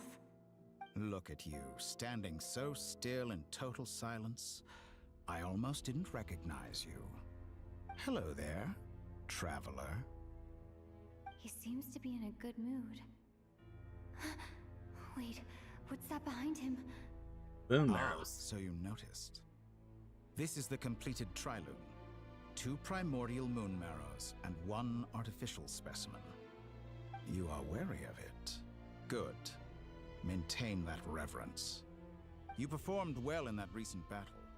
Brave and reckless as always. Courage is the sign of a true hero, and impulsiveness is the hallmark of those who strive to advance. I say this not to belittle you. Most creatures are far more timid by comparison. 3 moon marrows. Does that mean the artificial one is now complete too? Well spotted. What do you think? For a replica I built myself, I dare say it looks the part. Dottore, are you planting illusions in my mind? I have no interest in fooling your eyes. On the contrary, I hope to show you the true essence of all that you see before you. Is this not a beautiful city? People live in peace and find joy in their work. The streets are safe. People can even leave their doors unlocked at night. You might say it is the Elysium everyone dreams of. All available data indicates your values and worldview conform with the mainstream. This kind of society should be quite to your taste. False beauty is deceitful. Lies are to no one's taste. I wonder, is it your moral standards that are too high? Or your expectations of reality? Answer me this. If someone existed in a sweet dream from the moment they were born, a dream in which they never once felt pain, which do you think they would consider superior? The dream or the reality? That's pure sophistry. It has nothing to do with your actions. As I suspected. You have yet to understand all of this for what it really is. What do you want from me? You sound impatient. Do you think the only reason I'm keeping you is because I want something from you? If it's not, then why haven't you killed me yet? No one can stop you if you're as powerful as a god. I'm delighted you recognize that fact. I believe we last squared off in Sumeru. Ah, the memories. How time flies. You and I have both grown. I'm not surprised that Arlecchino and Sandrone worked with you. You've always a way of slowly but surely ingratiating yourself with all levels of society. People laud you as a hero, but I suspect there's more to it than that. Oh, but to be clear, I don't say that to flatter you. Do you always give your opponent an appraisal before you deal the final blow? Call it a long-time habit. I'm a researcher, and one of my duties is to give an objective assessment of my subjects. But you misunderstand. We are not opponents. Not at this moment. I just want to talk. Think back to Tartaglia, Arlecchino, Capitano, Colombina, and now even Sandrone. He forgot about one. He's not immune to Irminsul. You've worked with each of them in the past. I believe you can work with me as well. What makes you so sure? Well, why not? Should the good associate only with the good and the bad befriend only the bad? I like to think we could have a more mature relationship than that. Surely you don't think all your relationships are grounded in friendship or shared ideals? People come together because it benefits them to do so. If you think of the people you admire, you must surely admit that they have provided some benefit to you. Morality, ambition, dreams. People have plenty of words to embellish the nature of their relationships. But once you break free from those ethical frameworks, you will see that the only thing connecting the two of you is mutual benefit. And that is what I'd like to talk to you about. We're finally getting into it.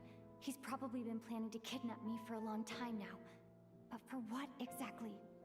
He has the authority of all 3 moons. I won't be able to gain the upper hand in a fight. Best if I pretend that I'm willing to negotiate for now. You say you're a god, but you also speak of mutual benefit. What could a god want that the 3 moons cannot provide? Excellent question. But before I answer, I would ask you the same thing. Gaining Columbina's allegiance was a rare and extraordinary feat. But the Moon Marrows are now in my hands, and I have the edge over her. For this artificial moon is not being rejected by Tevat. Her identity and lineage may have been a thing of glory in the old world, but they were also shackles that prevented her from ever integrating into Tevat. I, on the other hand, you may view me as a thief, but I have overcome that limitation. So what is it that the 3 moons cannot grant you? What stops you from negotiating with me to get what you want? I don't make deals with lying psychopaths. That's quite an accusation. Are you expecting me to get angry with you? Well, this is one aspect in which my personal growth has served me well. In the past, my less mature self might have been disappointed, perhaps even angry, over a small setback like this. Like when you and Lesser Lord Kusanali joined forces to oppose me, for example. But things are different now. Just as the rich do not quibble with the poor, I no longer find myself perturbed by these trivial affairs. Human relationships end with conflicts of emotions and interests. But relations between humans and gods are different. And ours is even more unique. I have ascended to the highest heights and laid claim to unprecedented horizons. And you were no ordinary person to begin with. Whoa. Allow me to show you the world, Descender. We're supposed to do this on a flying carpet. Tori, you're fucking up. To stand, walk, jump, sit, and lie down. These are the most common of behaviors. Huh.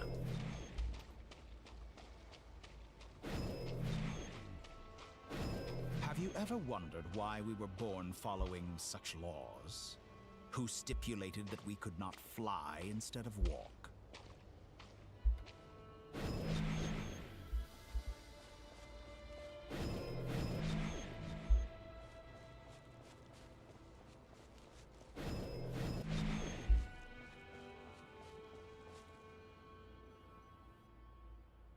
Someone of your talent and experience must surely know of the 4 great rulers who serve the heavenly principles.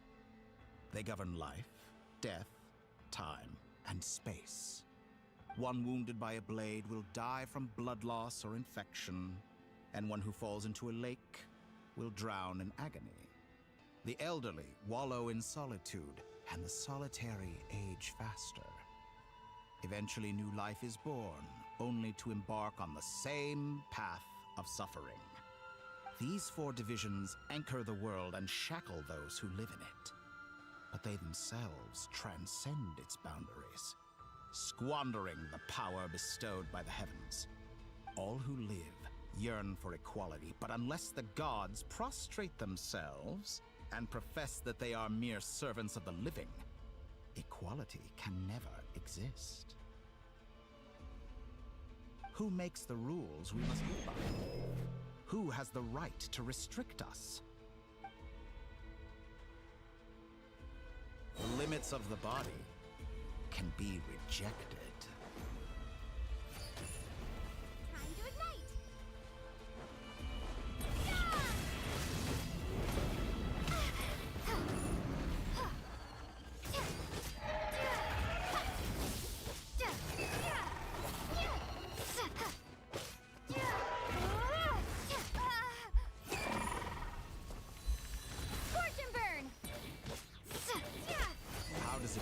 to be among those with absolute power.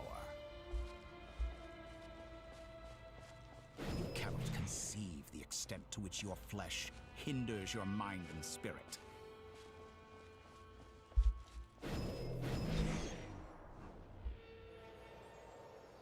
Only by discarding our useless, primitive eyes can we perceive a new world. How narrow-minded we all were in the past.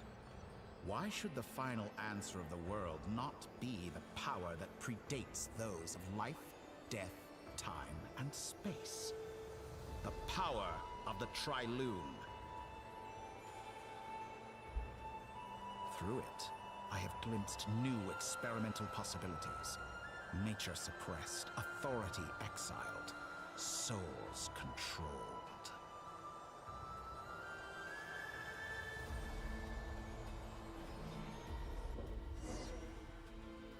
You know, I heard recently that a group of critics reviewed countless stories and drew an interesting conclusion. They found that it is more often than not the villains who strive tirelessly to push the boundaries of progress. In fact, long before this, someone voiced a similar idea in an academia editorial. I felt a great affinity with this perspective. I have never been afraid to step up and play the role of the villain. Fanatics are trampled down for their transgressions, and those who transcend are rebuked for their audacity. And so, the majority of creatures are too timid to follow my lead. But all sacrifices made during my experiments have been worthwhile, as you can now see. I can offer you something new, something unique, precisely because I am a villain. Think about it. We are eternally bound through mutual interest. Can you truly say you would never turn to malice if it could give you the life you dream of? After all, what value do perfection and purity really have? They are fragile and feeble things, utterly tedious. I say, better to be governed by a flawed humanity than a gnosis. The true seeker of knowledge is the villain who undergoes countless tribulations in pursuit of their goal. I'm sure many people have told you that you're different. Is he still going on? Because I'm a descender? Exactly. Very clever. But what has that got to do with you? I do not conceal my wicked deeds, my selfish desires, or my greed. A true researcher must act as I do if they are to understand and speak of the truth. And yet, a knowledge seeker like myself will inevitably grow tired of studying Tevat. He sure loves the sound of his own voice. You have traveled to all corners of the world and met many people. Along the way, there have been moments when you were misunderstood or even became a wanted criminal. And all the while, you have spent your days doing some of the most mundane jobs in the world. You fight and toil. I don't know. I thought of War. That was pretty cool. From my friend Pantalone, then you fight some more, winning some battles and losing others as your search goes on. And this cycle continues, with no end in sight. Surely you must sometimes grow weary of being stuck in this same loop day after day. We're completely different. I embrace everything that life throws at me. I am engaged in every step of my journey. How does that make us different? I too embrace what life brings, researching everything that interests me. Think of all the novel things I've managed to create, like the artificial moon marrow. Don't you see? As unique a specimen as she was, even Columbina is not irreplaceable. Take that back! She's gone because of your actions! I didn't say that to anger you. Though admittedly, I don't see what there is to be angry about. Anything Columbina could do for you, I can do better. I know what your ultimate goal is. You wish to walk the path your brother walked and seek answers from him at the end of that journey, don't you? Someone like you could never understand what it feels like to care about another person the Gotta way go I to the care about him. Perhaps not. But that doesn't mean I can't help. I can find your brother right now, bring him before you, and make him give you the answers you seek. Don't be so presumptuous. You'll never begin to understand the situation between us. Oh, no. This is no presumption. I'm only offering what I know is possible with the power of the Trilune. But it seems like you would sooner continue with your journey through this world. Why? Do you truly desire this journey? Or is it simply a necessary process from which you cannot escape? Think of all the time and energy you have spent, everything you've had to endure just to make it this far. Is this really what you want? Or has your hand been forced by the promise of that final answer? Yes, you have made many friends. But do they ever spare a thought for the void in your heart and what it yearns for? What you want is not friends. It is family. But do they know this? I, on the other hand, am far more considerate. Join my experiment, and in return, I will bring your meaningless journey and all its struggles to an end. This is a malicious attempt to manipulate me. But at the same time, he's stating some very human truths. Of course, he's right about my predicament. How can I deny it? I have faced ungrateful strangers, never-ending troubles, an endless quest for answers. All because my brother's an asshole. I want to see him.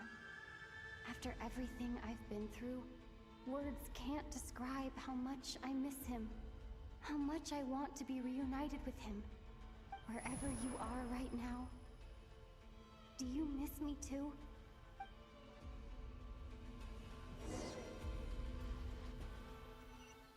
Alright, what are our friends up to?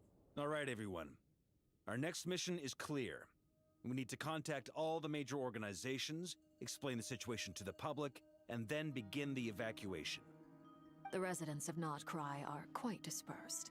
The two most populated areas are the Southern Isles and Pyramida. Miss Lauma, I will leave Hisi Island and Nasha Town in your hands. I will liaise with the Fatui and Pyramida. Agreed. We will reach out to Natlan and Snezhnaya. Anyone found north of the Experimental Design Bureau should follow the Fatui to Snezhnaya. As for those dwelling south of that line, I will ask the Voynich Guild to help persuade them to leave. Then I, Mr. Varka, and the Frostmoon Scions will escort them to Natlan. The Voynich Guild has dealings with the Curatorium of Secrets. I will send them a letter vouching for your credibility. Yehoda, you should help Lauma. This is too Will you big a guys be task okay? for Weren't one you guys person. cursed that if you My leave wishes not come cry, true. something will happen? You're willingly lending me your most capable employee for the day. Well, good for you if all this only takes a day. Of course, if it takes any longer, I'll be charging a fee. Boss, wait. Don't I get a say in this? No. Oh, I'm sorry. Something to add, Yehoda? Well, no one's more important to me than you, boss. And remember how Lauma healed your eyes after that big battle? I think that's worth at least 2 or 3 days' work for the Frostmoon Scions. Are you completely incapable of acting in your own self-interest? Or do you simply devalue your own labor? Are you sure you don't want to come with us? Who will see to our other work if we're all busy evacuating residents? Sandrone insists that Columbina is still alive, and we have a traveler to rescue. There's much to be done. But boss, I'm just worried that... Well, Nefer, I'll link up with you once my tasks are complete. What makes you think I'd need you to do that? Oh, it's already midnight. I didn't even realize. And considering the way you approach certain matters, I think you'll be better off with me present. That's quite enough. Just focus on your work first. I bet we're in for an uphill battle here. But we can help out too. Inefa and I are gonna help Nasha Town's residents carry their stuff. Loading schedule. store essential local research data and technology samples, then escort the people to Natlan. Understood. I will execute this to the best of my abilities. Great stuff. Thank you, ladies. I've contacted the Lightkeepers. A colleague of mine will join us shortly. Is it I will Yuga? persuade them to conduct a thorough search of the region to ensure that no civilians get left behind. As for me, I guess I'll be making an early return to Sumeru. I think it's important that someone informs the Dendro Archon of what's going on in Notcry. That is a good idea. Roger that. Someone should inform Mondstadt, too. Mr. Duran, can I trust you to handle that? I think you fly faster than any of us can run. As an added incentive, get there fast enough and I'll see about getting your gliding exam waived. Really? Ha! Mission accepted, sir. That's funny. I intend to stay behind and help Miss Androni with her research. She has some alchemy-related questions that she'd like me to explore. She recognizes your expertise, then. I wish you a fruitful collaboration. Thank you. In truth, I was surprised to hear her express an interest in subject matter outside of machines. I believe she has been investigating some Fontanian technology recently. She made a point of bringing the relevant materials with her when she left the Experimental Design Bureau. She's sorting through everything in her room as we speak. I should mention that we have one other friend who isn't present. He hasn't made his position in all of this clear. Yeah, hat But guy. if you know anything about him, he's likely investigating on his own. What if I used the renaming thing to name him But Hat I Guy? know how close she and the Traveler are with the Natlanese. She should come with us to the border. Okay. Paimon will do her best. Make sure to heed Sandrone's warning. Many of us have been cursed by Dottore. As such, under no circumstances should anyone cross national borders. Remain within Nodcry. That aside, personally, I have faith in Columbina. Things look grim, sure, but who knows how it'll play out. Same goes for rescuing the Traveler. Both of them are important allies and friends. We'll be counting on you to gather intel on them, Miss Nefer. Oh, wonderful. Oh, Nicole. You're all here.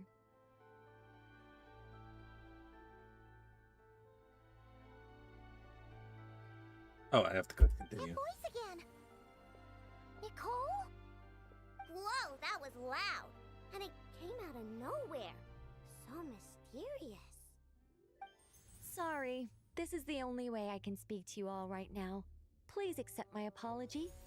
Anyway, time is short. I'll cut to the chase. We're still facing quite a catastrophe here at the world's borders. Alice has roped in every Hexen Circle member she can get a hold of. Except for me. She told me I had to come and help you all out as a matter of urgency. I quote, "You love talking, don't you? Well, now it's finally your time to shine. Take these. Make sure the whole party gets one each. You'll be in charge of making sure everyone stays connected." Huh?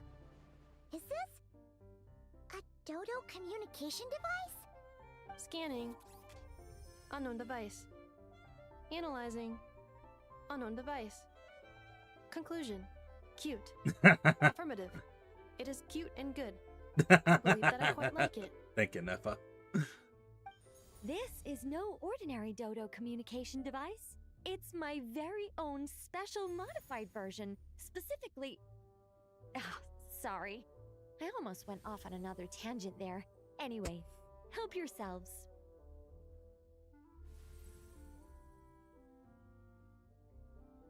It will allow us to communicate over long distances within Nodcry.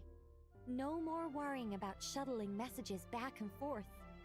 What astounding technology. Am I right in assuming that it relies on your personal abilities to function, Miss Nicole? Yes, exactly. Right on cue, Albedo.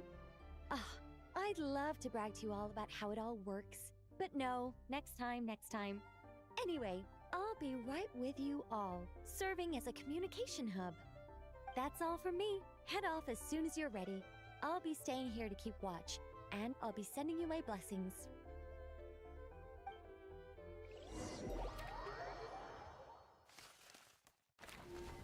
All right.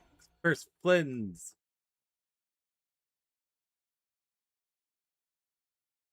Nicole?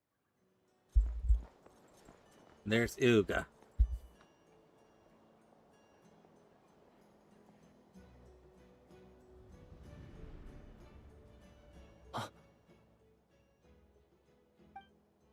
Ah, Sir Flint. Perfect timing. I just arrived myself. You are most considerate, Master Ilua. But in fact, I know you have been sitting here for quite some time. If you saw me, why didn't you say something? I was curious to see how long you could sit still for. Also, shouldn't you have managed to sense me approaching? That would be a first. You always seem to appear out of thin air without making a peep. Also, how many times do I have to tell you not to address me as master? I don't qualify. I beg to differ. Why should a young man so well versed in social graces as yourself not be worthy of that title? Please, Lord Flint's. Sir Flint's. I'm begging you, don't flatter me into complacency like you do with everyone else. You understand me better than most. My newest acquaintances tell me I love complimenting others. What do you think? I think they don't understand why you do it. You just love puffing people up till they're a big, happy ball of hot air that floats away into the sky. In all sincerity, I can only hope that they bring good tidings when they come back down to Earth. Is the situation that bad? We just held a strategy meeting. Let me fill you in.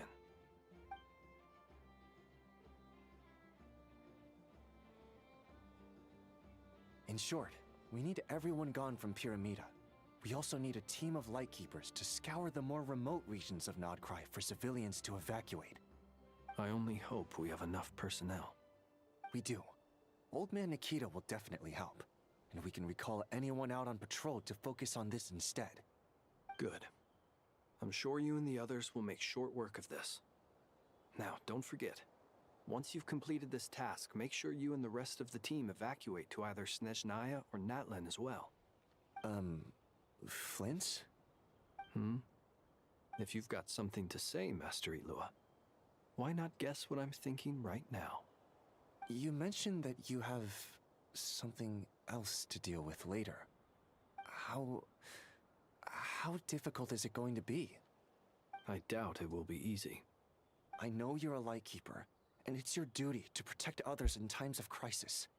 But I have a feeling that you'll be walking into grave danger. However bad things have gotten in the past, Nodcry has never faced a mass evacuation before.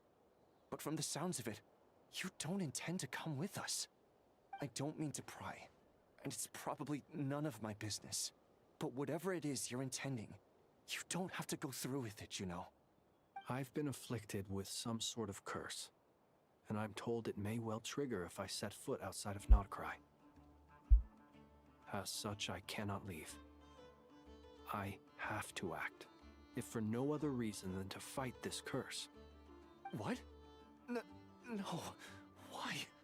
Why would anyone want to curse you? There are plenty of people out there willing to trample over others in pursuit of their own goals. Frankly, Sir Flint, I am furious. You're making light of what is an incredibly serious situation. Indeed I am. And what? I told you, I'm furious about this. Nothing I can do about it, I'm afraid. Things happen, and we just have to deal with them. If you find yourself feeling angry, perhaps start by drinking a big glass of water. Hey, you mean you're completely unmoved by my anger? I'm devastated. Then allow me to express my sincerest regret. Come by the lighthouse sometime. We'll catch ourselves a few fish, have a little barbecue, play some cards, and bask in the sun. Maybe I need to spell this out. Lean in a little, Flint. Oh my, this doesn't bode well. Word is that you were caught up in a real horror show recently. People were amazed that you returned safe and sound. Nah, we were just fighting one of the sinners, I've that's all. returned safe and sound from plenty of crises. When you say people, do you mean other people? Or do you just mean you? Fine. I'll be frank. You're not human, are you? Heavens. Now that's a horrifying thought. You know what? Forget it. We'll revisit this once it's all over. A sound plan. Albeit a little ominous sounding. Just promise me you'll come back in one piece. All right? One Piece, it's real. For you, Master Ilua. How could I refuse? Also, please pass my regards on to our colleagues. Tell them, thank you all for your assistance. Please put safety first as you proceed with the operation.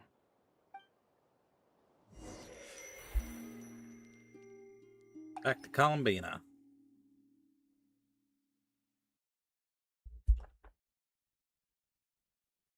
I have to keep searching for a path toward reality.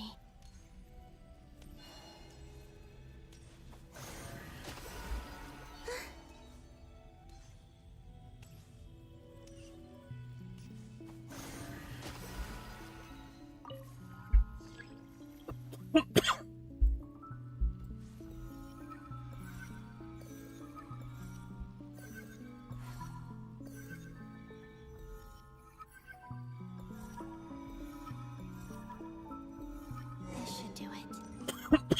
The last 2 times I tried to influence reality in this space, it consumed a lot of Kuvaki. Mike, I'll try and be more careful this time. gotta be more I careful. need to leave key clues behind using less power. I hope everyone still remembers what I said on Moon Prayer Night. Yeah. Hopefully they do. Alright, where are we going?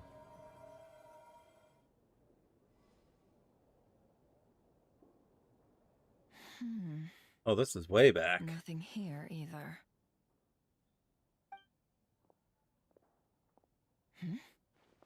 Flint's? Ah, Miss Nefer. What are you doing here? Unless... I just spoke with Itlua about arrangements for the search and came for a walk nearby. As for you, why would... Huh. It appears we think along similar lines. And neither of us likes to accept things at face value. As well as figuring out how to gather intel on the Traveler, I wanted to confirm some of my own suspicions.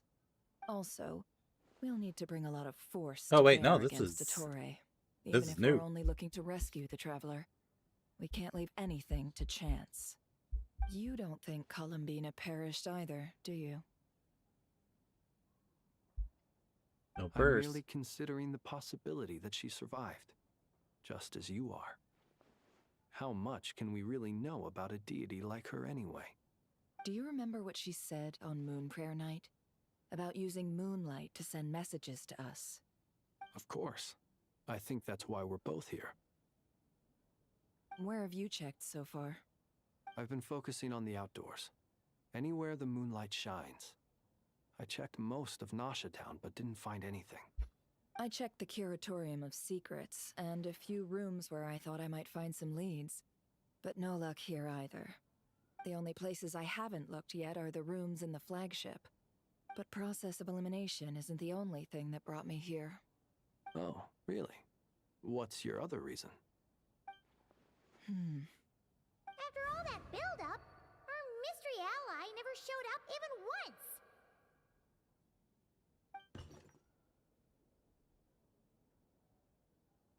You're stuck inside Henri's prison. What do you mean by that? Am I imagining things? Let me reread that again.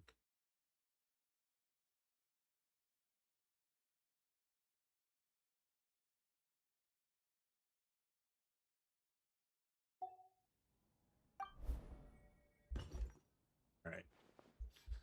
Mystery ally.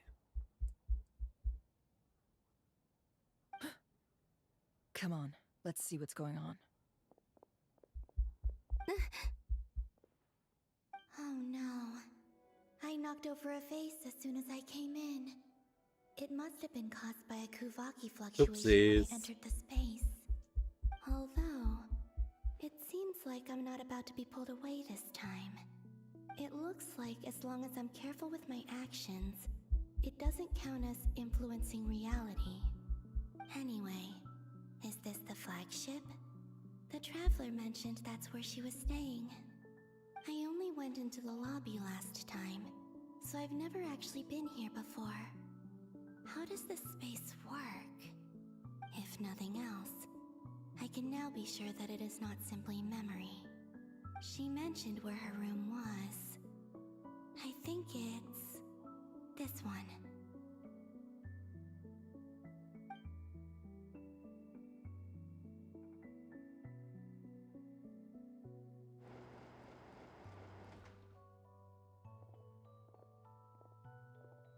The door is closed. But if this is anything like when I disappeared, then maybe... Maybe you can walk right through the open door. Or closed door, I mean.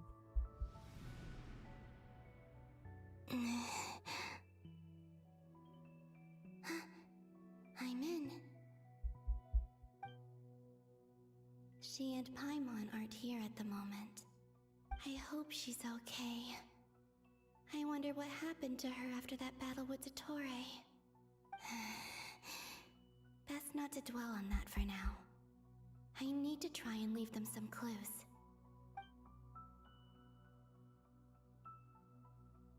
Please, Traveler.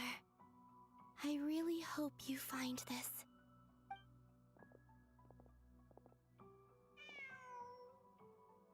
Cat. Huh. Just a cat. Up above, yeah.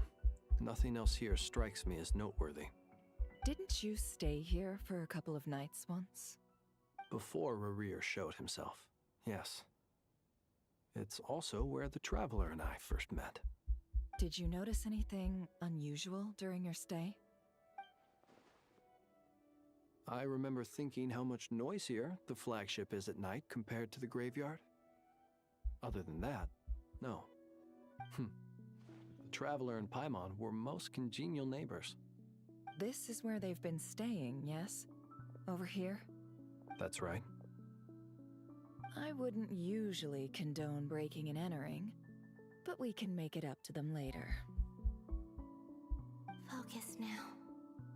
I have to write a message on the wall using Kuvaki, just like I said on Moon Prayer Night. Simply open your windows on nights when the moon shines bright, and the moonlight will naturally flow towards the words I have written. Here goes. I'll need to carefully control my strength. All right.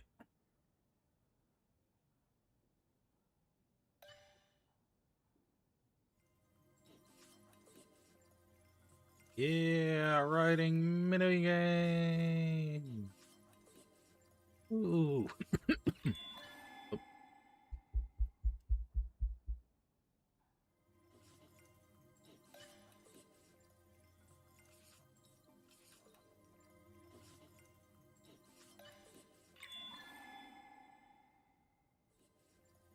Shame I can't read Devat's language.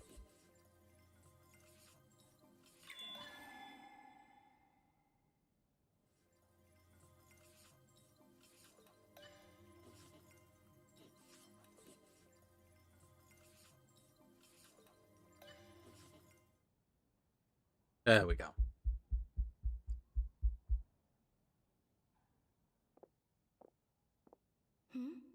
There's a noise outside the door. Is she back?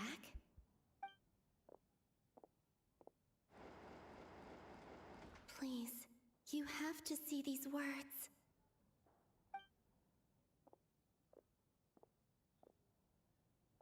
They went into the other room. Oh. It was the wrong room. Do you sense anything? Unfortunately, no. And this place was our last chance. Not necessarily. We've only looked in Nasha Town so far. Miss Columbina said she would leave messages at her friends' dwellings. It's still worth checking where Miss Lauma lives and where I live. Let's try and make some time to look into those then. Wait. Oh. What are you waiting for? Oh, Paimon might have overeaten slightly. What's that look for? This is a victory feast. It's normal to eat a Oh, little more different than usual. time. It's different times. Paimon, it's really you. But why are they talking about a victory feast? Huh. You worried Paimon sick while you were out there fighting Rare, so this is your chance to make it up to her, alright? Wait. So this is the night after the battle against Rare. How did I end up here? That's quite a long time ago now. They got me. Wait.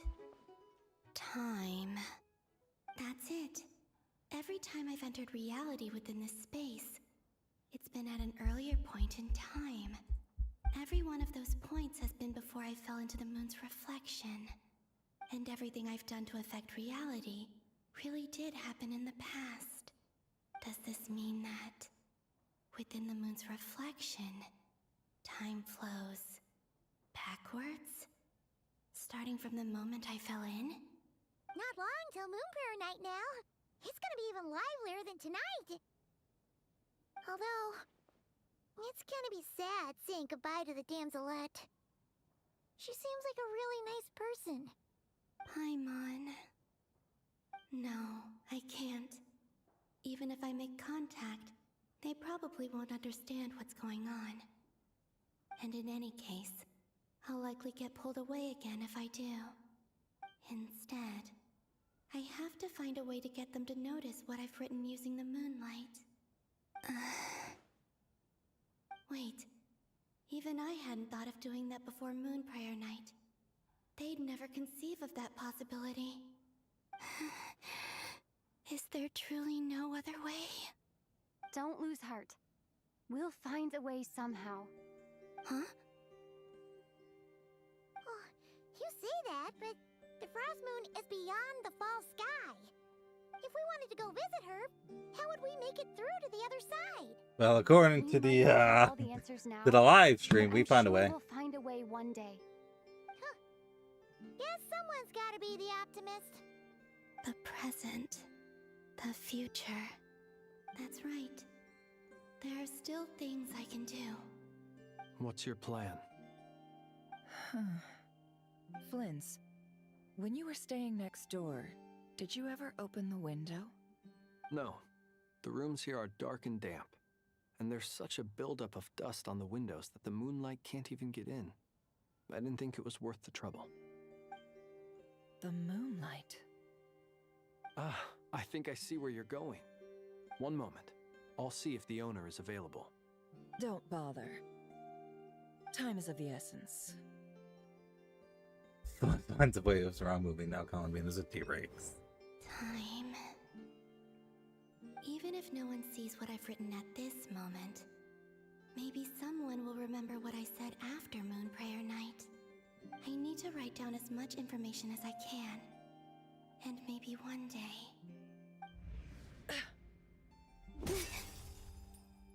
Huh? What's up with you? You can't even hold your cup steady. Are you getting tired? A little. Well, you should probably hit the hay then. You've had a really tough couple of days for you.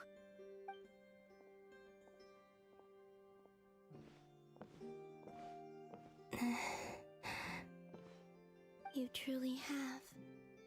You helped defeat Rare, helped me reclaim my name, and you helped the others organize Moon Prayer Night. Wherever you are right now, I'm sure you're still fighting against the injustices of fate. This is all I can leave for them. How I wish I could stay here. But it's time for me to go. I hope to see you again in the next time. And if the opportunity presents itself. I will surely return to your side. Huh. Columbina. She's alive. Not only that, but she's left us an entire wall's worth of clues. She even wrote down what would happen on Moon Prayer Night. It's just a shame we found it too late. I am here. Time in this place flows backwards. I am constantly moving forward. It sounds like she's found a way to influence the past using Kuvaki. But her future is our past. So, these words have been here ever since we defeated the Ray Hero Solnari. We just never discovered them. Which came first, the chicken or the egg? The omelet. You ever mull over questions like that? Only when I'm in a good mood. And at The answer is the chicken sandwich with a fried egg on top of it. Well, I never do. Everything that has happened already belongs to the realm of fact. As a business person, and especially an intel broker, what I do is extrapolate from those facts to try and read the future. An admirable philosophy. It's a means of survival. Let's go. We have a wall's worth of clues to share with the others. Right. Find a way to make a breakthrough.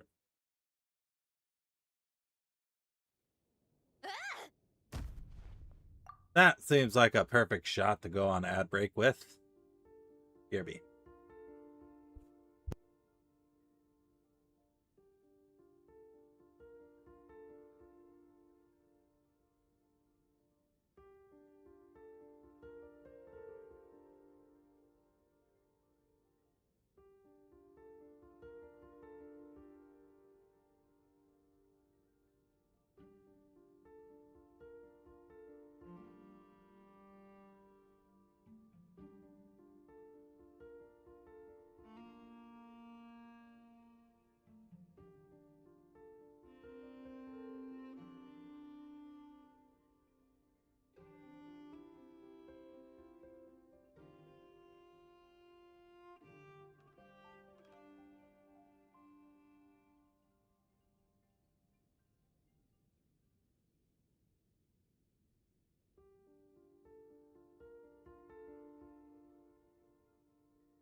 Alright, we're back.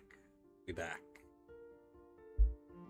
It appears that the doctor's energy signature has changed to something similar to Kuvaki, but not like the Kuvaki we're used to.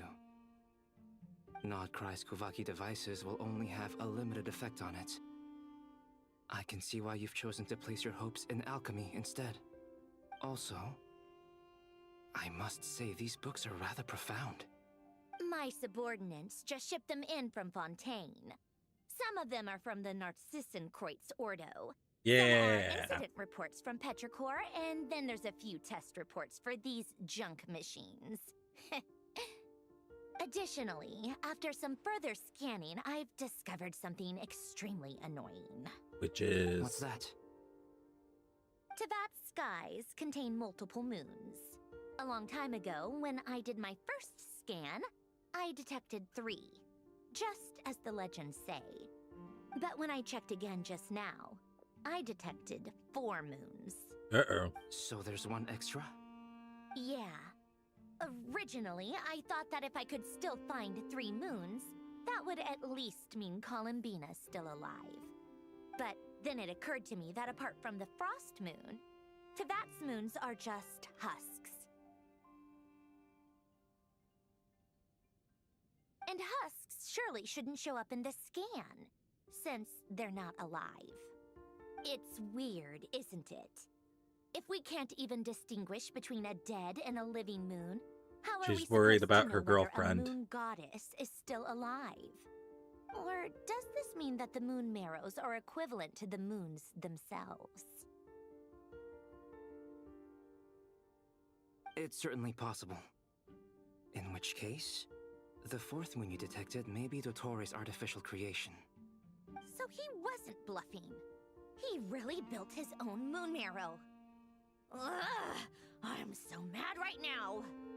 It's easy to get overwhelmed when you have too much on your plate. Maybe you need to relax.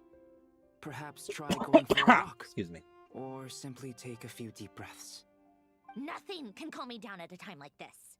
I need more time, and I need progress.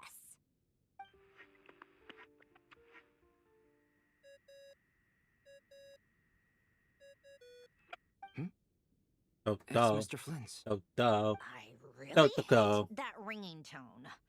Ugh. First the 4 orthants of the Narcissenkreuz, then moon marrows. Now what? Oh, sorry if we're disturbing you. Might I ask what's troubling you? What do you want? We're busy. Are you still at the Curatorium of Secrets? Yeah.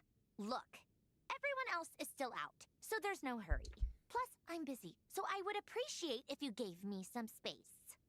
Even though we have crucial intel to share?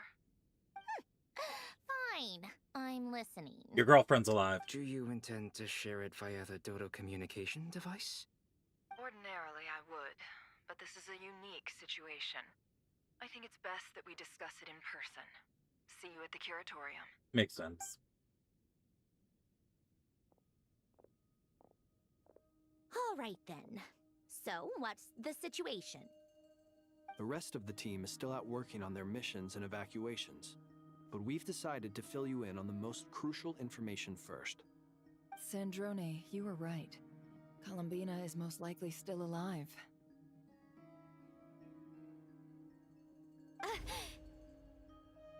That's the best news we've received in a while. By a long way.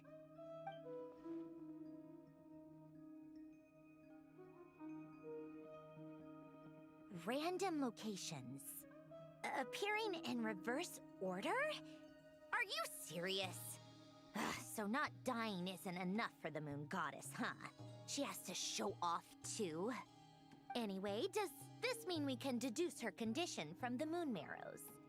Miss Androne, there's nothing wrong with simply admitting that you're happy to hear the good news. I'm not. She's And Sunday. she's the least of our problems. We're facing a huge crisis. If she can't control the flow of time in there, she's just gonna keep moving backwards. Different points in time won't intersect, and she'll never find a way out. Let's say life begins with a drop of water. When did time begin? The moment this planet came into being? No, that's not right. Her final destination would be the moment at which the space she is in was created. But it doesn't seem like we can influence that space from the outside world. So how can we help her? Also, if she's alive, Rarier and Thalindus might be too. But as far as we know, neither of them have come back out. That space may not have an exit at all. I'm afraid I must concur with Miss Nefer in this. Can't exactly argue with that. Let's leave it there for now. I've taken notes on everything you said. Will it help with your research? I doubt it's gonna help with breaking Dotori's energy fields. But who knows when it might come in handy. Better to have it all written down than try to remember everything when I need it. Alright, I need to get back to my research. Mr. Albedo has made a lot of suggestions that will require my undivided attention. Sure, I'll stay here. I have things to work on.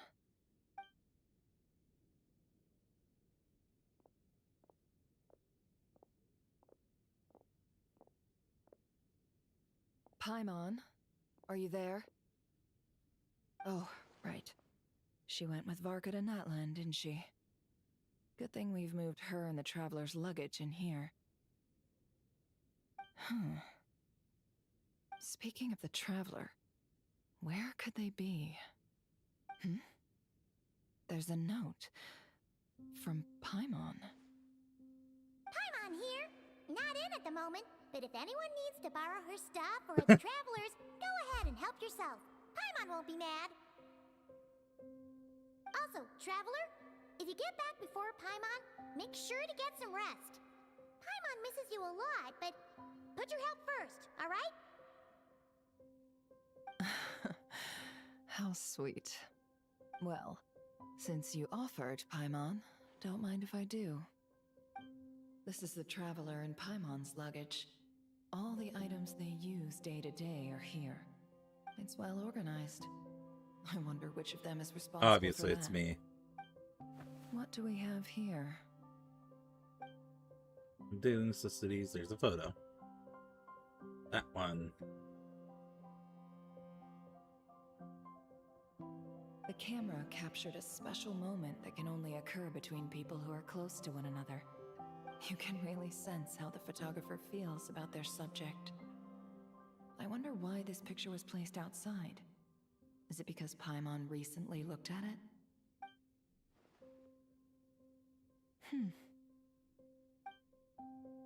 The Adventure Handbook, and here a record of honors, achievements, and memories in Tibet.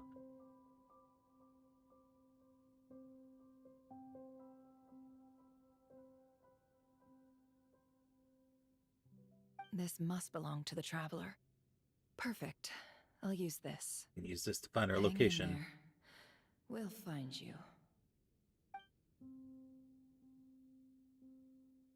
Did she ever get her chest set back, or did that break? On Polonia, let's go! Polonia. Search keyword world formula and bring me all relevant books. Yeah, why couldn't we get Polonia?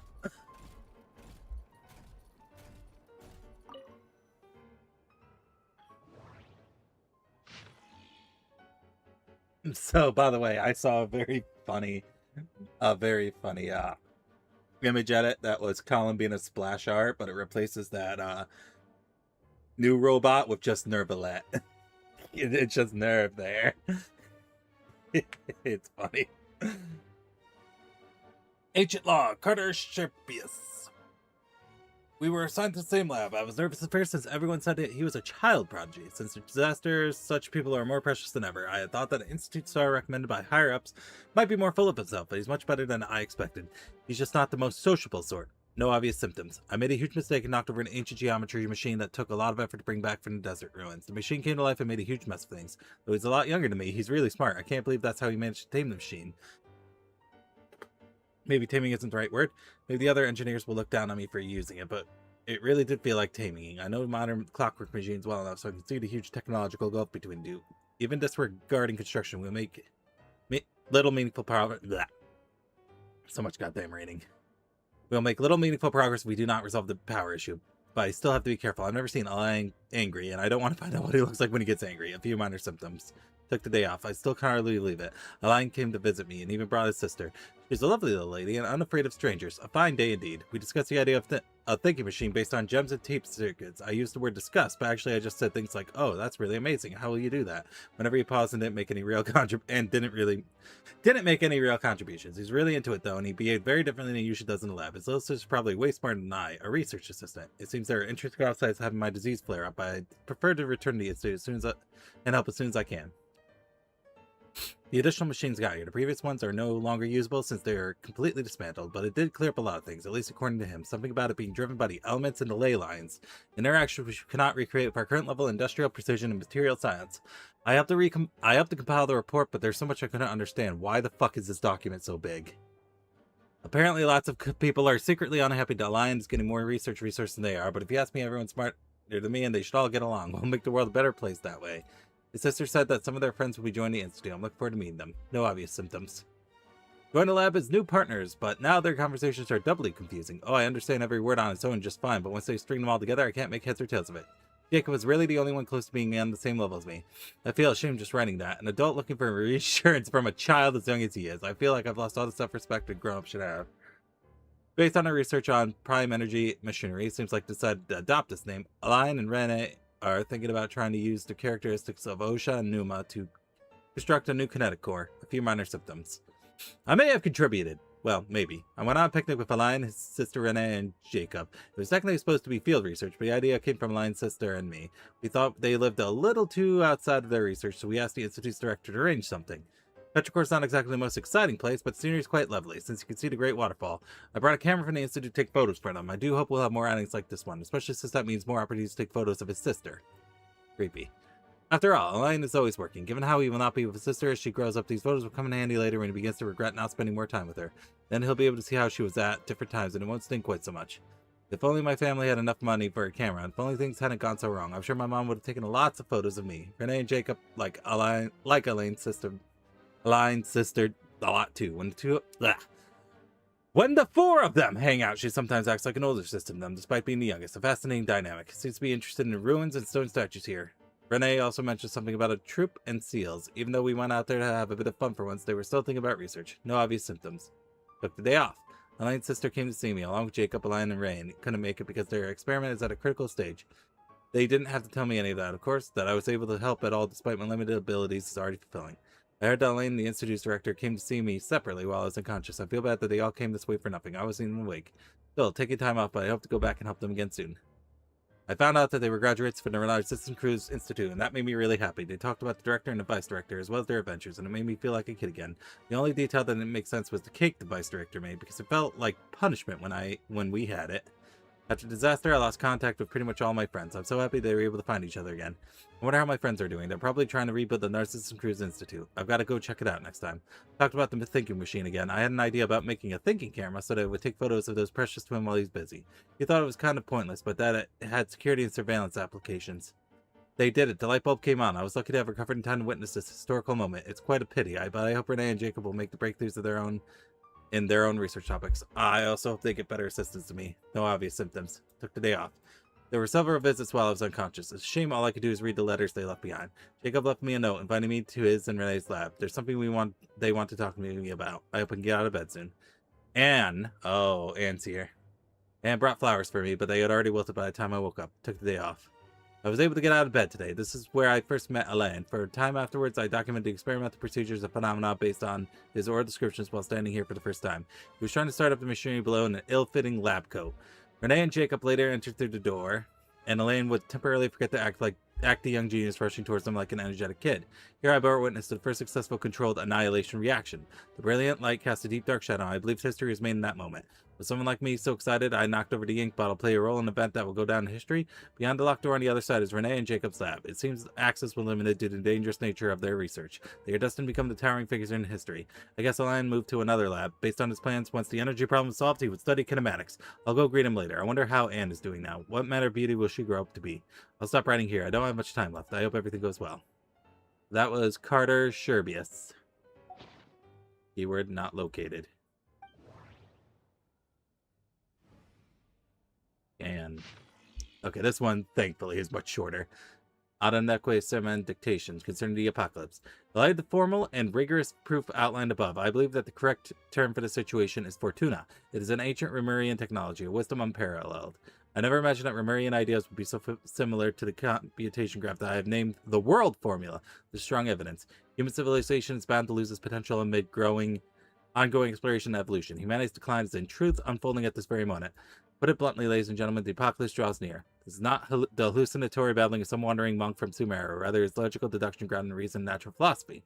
Please take a look at this diagram. Beneath the most hidden of all hidden, the number of cycles, that is the number of higher particles, can now only be 4. No new world cycle can be generated through reconciliation. In other words, the end of its current samsara is the end of infinite light. The sparks of civilization are all but extinguished unless we begin to consider introducing variables beyond the existing system. After all, the world itself is the external manifestation of dream, and therefore... Here, word formula located.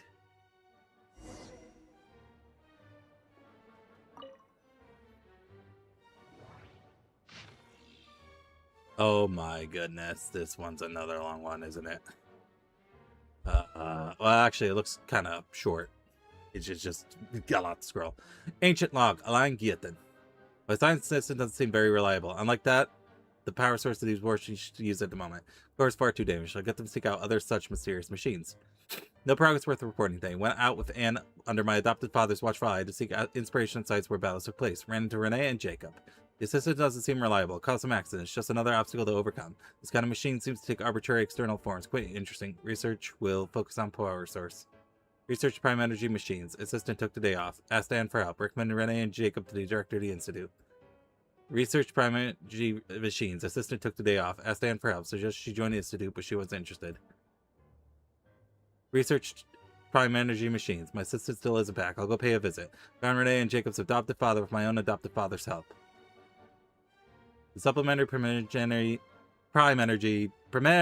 machines, however you fucking say it, have arrived. Should be able to make progress now. Assistant seems to be in good spirits. Probably just a minor illness.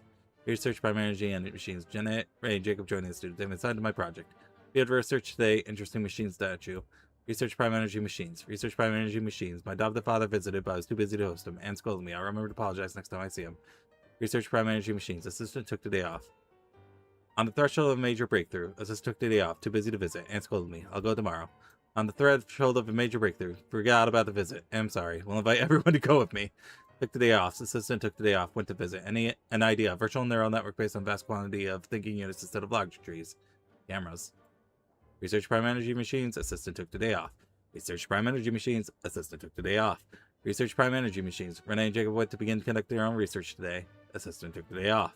A breakthrough. Patent application process is too annoying. Forget it. Assistant condition seems alright. Still a little worried. Considering a gap in medical technology, advised assistant to go to Sumeru. Took the day off. Research machine kinetics next. Must make materials list. Visit. They said a bigger lab is prepared for the kinematics experience, but I said not to move for now. Visit. Been urged to move the lab several times. But the lab is moved, my system might not be able to find it. A pain. Visit. Move my lab. Tragic. Though it's a shame we'll have to miss it, I was looking forward to Coppelius' new work. Ever since he was a child, he has always been incredibly talented. Out of consideration for everyone's safety, it has been decided that the Institute shall close. Driven by the energy and vigor of youth, the young ones are clamoring to go out and do battle. I hope someday they will understand the importance of prioritizing post-disaster reconstruction over marching off to die. I fear that it shan't be long before we must depart. We've chosen a good piece of land near the Fontaine of Lucine as the post-relocation site. They even say they want to use the land to build an opera house. They'd sooner set faces aflame with shame and laughter. To think that anyone could be so comical. We're going to pay our respects at Basil's grave.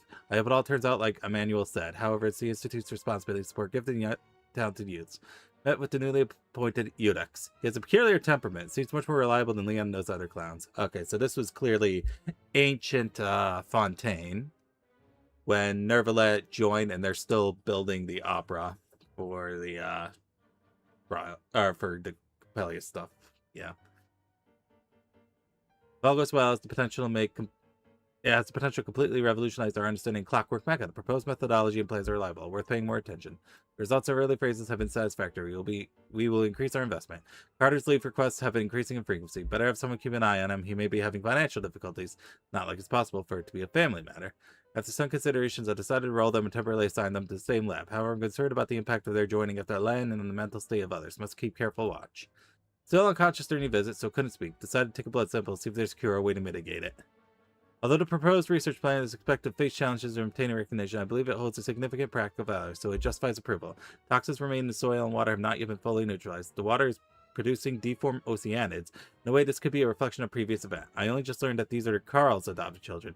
It's a shame the Narcissus Cruise Institute no longer exists. This could be the biggest breakthrough in a century. It will change all of society. The report mentioned abnormal movements. I'll have to find a chance to talk to Manuel about it. So, the assistant is getting a lot of play in these notes. Alright, last one. Irrelevant engineering blueprint, keyword not located. Okay, well, that's that, I suppose.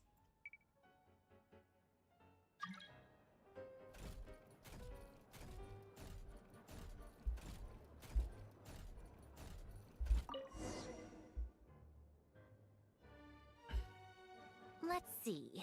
This one is on Tonki's sermon dictation concerning the apocalypse. Oh, autoplay got turned off. I believe that the correct term for this is Fortuna. This was an ancient. Oh, is it just gonna read the whole thing again? God damn it. Unparalleled. I never imagined that Romorian ideas would be so similar to the diagram I have named, the world formula. This is strong evidence that human civilization should gradually shed possibilities as it continues to explore and evolve. The end of humankind may well be upon us right now. The sparks of civilization shall run out, unless we consider introducing variables from outside the system. Variables. Surely that can only mean one thing. Descenders? Dottore likely captured the traveler because of her descender status. But the Three Moons' authority comes from the world itself. Why would Dottore need anything beyond that? Where does this variable factor in? The world formula calculates the fate of an entire world. Introducing a variable would therefore give us...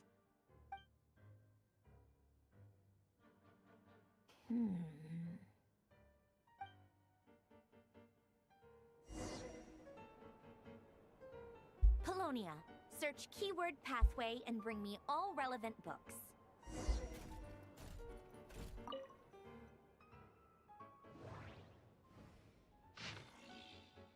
Following Kitten's instructions, the research went well. We've created a clockwork mecha that can release energy. To be honest, we no longer need to call it a clockwork machine, as it doesn't rely on elastic potential. It'll be compelling to see what results he achieves next in kinematics. There's no way old-fashioned clockwork mecha can withstand such power output. Even young geniuses must stumble now and then. The thought of using this sort of unstable energy source is impressive. Though we have long observed these unique energies in Fontaine's atmosphere, water, and organisms, it's always been regarded as a latent threat rather than a potential resource. Aren't there a few young geniuses too many nowadays? Directors, please, sure, but won't someone spare a thought for us ordinary people? I mean, not all of us are as simple-minded as Sherbius. Damn. He's getting roasted.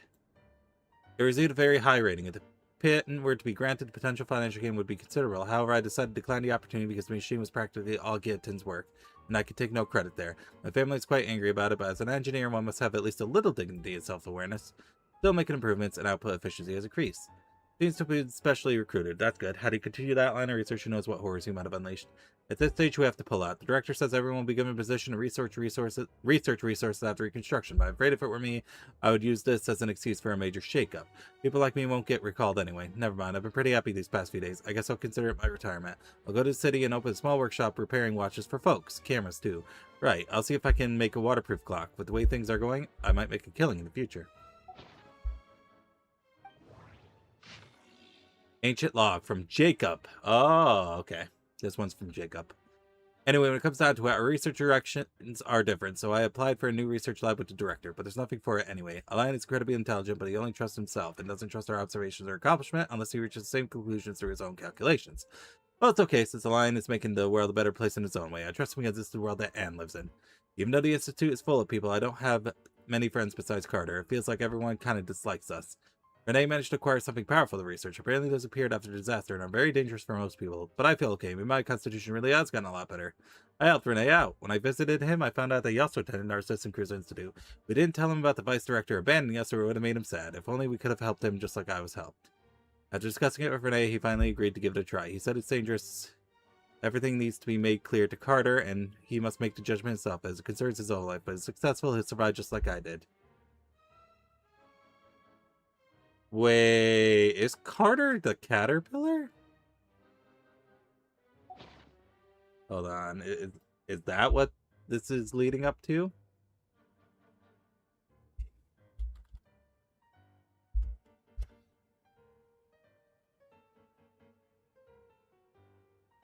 That seems to be the conclusion. Ah, so I am right.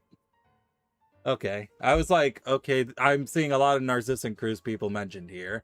But what about this Carter guy? They're talking about this Carter guy a lot, so he must be important somehow.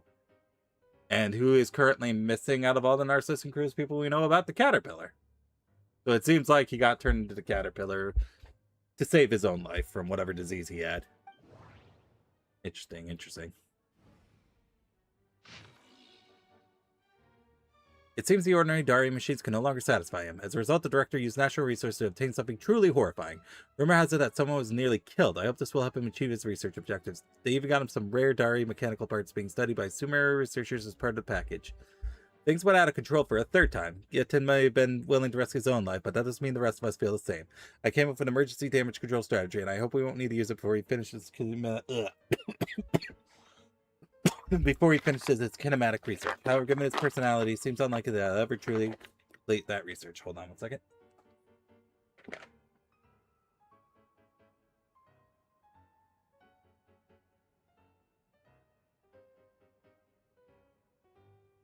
It seems that his experiments and machines were intended to create a mechanical dog! Yay! As proof of his accomplishments in kinematics and material science, it's actually a good idea and could be showcased in the city, and the creature is much more personable and likable compared to the automated turret next door. At least he lived long enough to be poached by the Marchose hunters. It wasn't easy for us to survive this long either, but what will we do with this blasted killing machine that can repair itself? Whatever, that's a problem for future generations. Fuck it.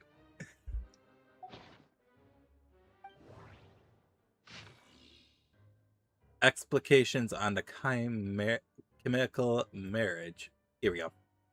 Fundamentally, what the ancient orders designated as marriage was in essence an interpenetration of ontologically distinct orphans. As you can see, it is a magic set in motion by the three particles above the kingdom, yet its metaphysical origin lies in the emanations of the four particles beneath the firmament.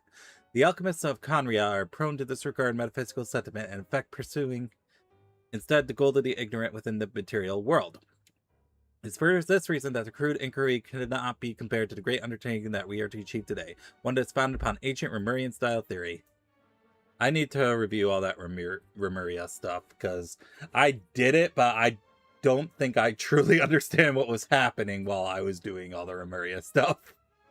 Because I did do the Remuria world quest. That's one of the few world quests I actually did.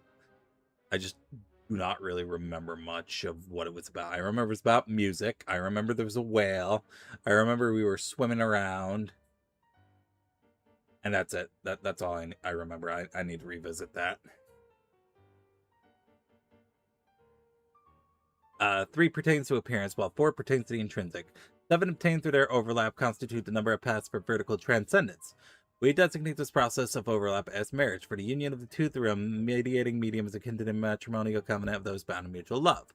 Observe and compute the pathway displayed in the guidance diagram. Deconstructing and reversing its facts could generate potential ideas. Nevertheless, there is one thing everyone must keep in mind. Solve the first half of the equation, leave the second unattacked, but you have all in clear light and some through not all in the dark. This is not because they possess any sanctity that renders them untouchable, but because they offer no benefit whatsoever to the world formula. Only mediocre minds, foolish beyond a certain measure, would actively seek to trespass upon such prohibitions, because in the eyes of the ignorant, taboo and precious are semantically identical. They fail to recognize that in most cases, taboo, like convention, lacks merit for deeper inquiry. Take heed. What we speak of is the act of overlaying your dream upon the dream of gods, of overlaying your law, your will, and the starry sky upon ineffable sacrifices and despair. We do not speak of following emanations to achieve ascension in the ranks of gods. This is a base dream doomed to perish within an eggshell. What I aim to teach you all is the principle of transcendence, the infinite expanse and the innumerable stars within it. You too must act in this manner, unbound by any constraint. To choose division for the sake of convergence is a necessary path of marriage. At its core, magic is the science and art of effecting change according to consciousness. Marriage is the instrument through which the art is realized. It is neither the subject that creates art nor the object that the art is created upon. The subject is always and can only ever be consciousness itself. One who is free from the weakness of consciousness bows neither to the gods nor death. Alright. I got 2 more documents to take a look at. Alright. Well, no, actually, I just have the one. Research notes of Master Ruggiero about the Golden Troop. Comparative studies have been conducted on the surviving ruins of ancient orders from across the lands. While they all had different names, the scripts and images left behind support the conclusion that they share the same origin. Ancient scholars believe that all arcane arts originate from a pre-Remurian civilization. A belief that seems much more than mere speculation. Fortuna seems to be the name of symphony. Remurian musicians call it the music mundana, or the music of origin. In their eyes, the rise and fall of civilizations, as well as the fates of mortals, are all orchestrated by the movements of a symphony. And when a civilization perishes, a new one is always born in its wake. Their philosophical system is complex and enigmatic, bearing almost no relation to modern Fontaine's natural philosophy. However, this is hardly surprising. According to historical records, after Remuria was brought to ruins, the refugees fell under the Lochknight Aeneas' sway. They willingly forsook their ancient faith, tongues, and writings, embracing a life of devotion to the gods as our forebears once had. I hinted at the matter to the Golden Hunter in an oblique way, says the Marchose hunters who first pledged themselves to his cause were all descendants of the Lochknights, praising the benevolence of Aeneas. Seemed like the safest approach. And inquired about his knowledge of natural philosophy from that era. He was silent for about half a minute, then told me not to probe too deeply in those ancient philosophies, saying there was a reason they had been forgotten. Still, as a gesture of gratitude, the Golden Hunter was willing to tell me to name these patterns. Seal chemical marriage. According to him, the symbol is even older than the Remurian civilization itself, and was one of the gifts bestowed upon King Remus by the Golden Bee. What exactly those were remains unclear. The rise and fall of empires and civilizations, the ascension of morals, and the emanation of light. What is this? Even dreams of surpassing gods. What is this? All this can be represented by this formula. I cannot understand it at all. He declined to elaborate, and so I can only record these matters here, as they were told to me, in the hope that those who come after might one day decipher their meaning. Okay. Alright. This sheds a lot of light on Fontaine's world quests, specifically Narcissus and Cruz and Remuria. Otonki Sermon Dictation. Explications on the Chemical Marriage. These titles are pretty esoteric. Now it's time for Sandrone to read me a bedtime story. Displayed in the guidance diagram. Deconstructing and reversing its effects could generate potential ideas. So, it's one of Renee's draft lectures. Deconstructing the pathway. I suppose that could lead to a breakthrough.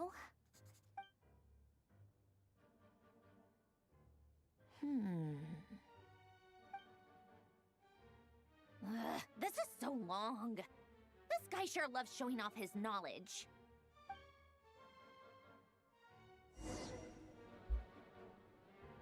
Polonia. Search keyword tree model and bring me all relevant books.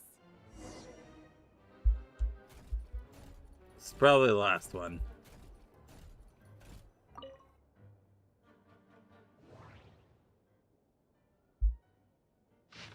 The History of the Decline and Fall of Remuria, Collected Edition. The ocean gave birth to all, yet also devoured everything. Legend has it that in the first era, the earliest people were self-supported in their virtue, needing no laws or authorities. The envoys of the heavenly city walked the earth, and with their guidance, the people enjoyed enduring peace, prosperity, and abundance from the ancient days. This heaven-blessed reign lasted countless generations until people grew tired of their inscrutable eternity. Their offspring ceased to listen to the oracles. Instead, they desired things never promised to them by the divine. How many pages is this? Holy shit. Never promised to them by the divine, trying to break free from their fate. Enraged by their behavior, heaven sent gigantic waves to smash the southern cities. 100 days of rain came afterwards, and a roaring tide drowned all sin and irrigation. Thus were the early peoples brought to an end. When the tide receded and the earth was revealed again, no cities nor civilizations now stood above the high water. Survivors and the newborn alike lived amidst the forests and rivers, shorn of all knowledge and wisdom. Human lives were no different from those of wild animals on the earth or in the sea, driven on by the laws of nature. Muddling through time with neither beginning nor end, untold years passed. The throne of Gurabad was established and overturned in the far south, and a noble kindred of the east once reached the rim of the high waters, all while our ancestors remained bound by the ignorance and superstition. Civilization and order were finally restored to land named Fontaine the day the great King Remus descended upon Meripus in his golden fortuna. He taught people how to farm and raise crops in the land, and build temples and cities with giant rocks to house the people. Most importantly, it was he who spread the beauty of music and art, which differentiated humans from other living things, causing them to see themselves as master of all things. With his immortal fleet, Remus conquered all the islands on the high waters.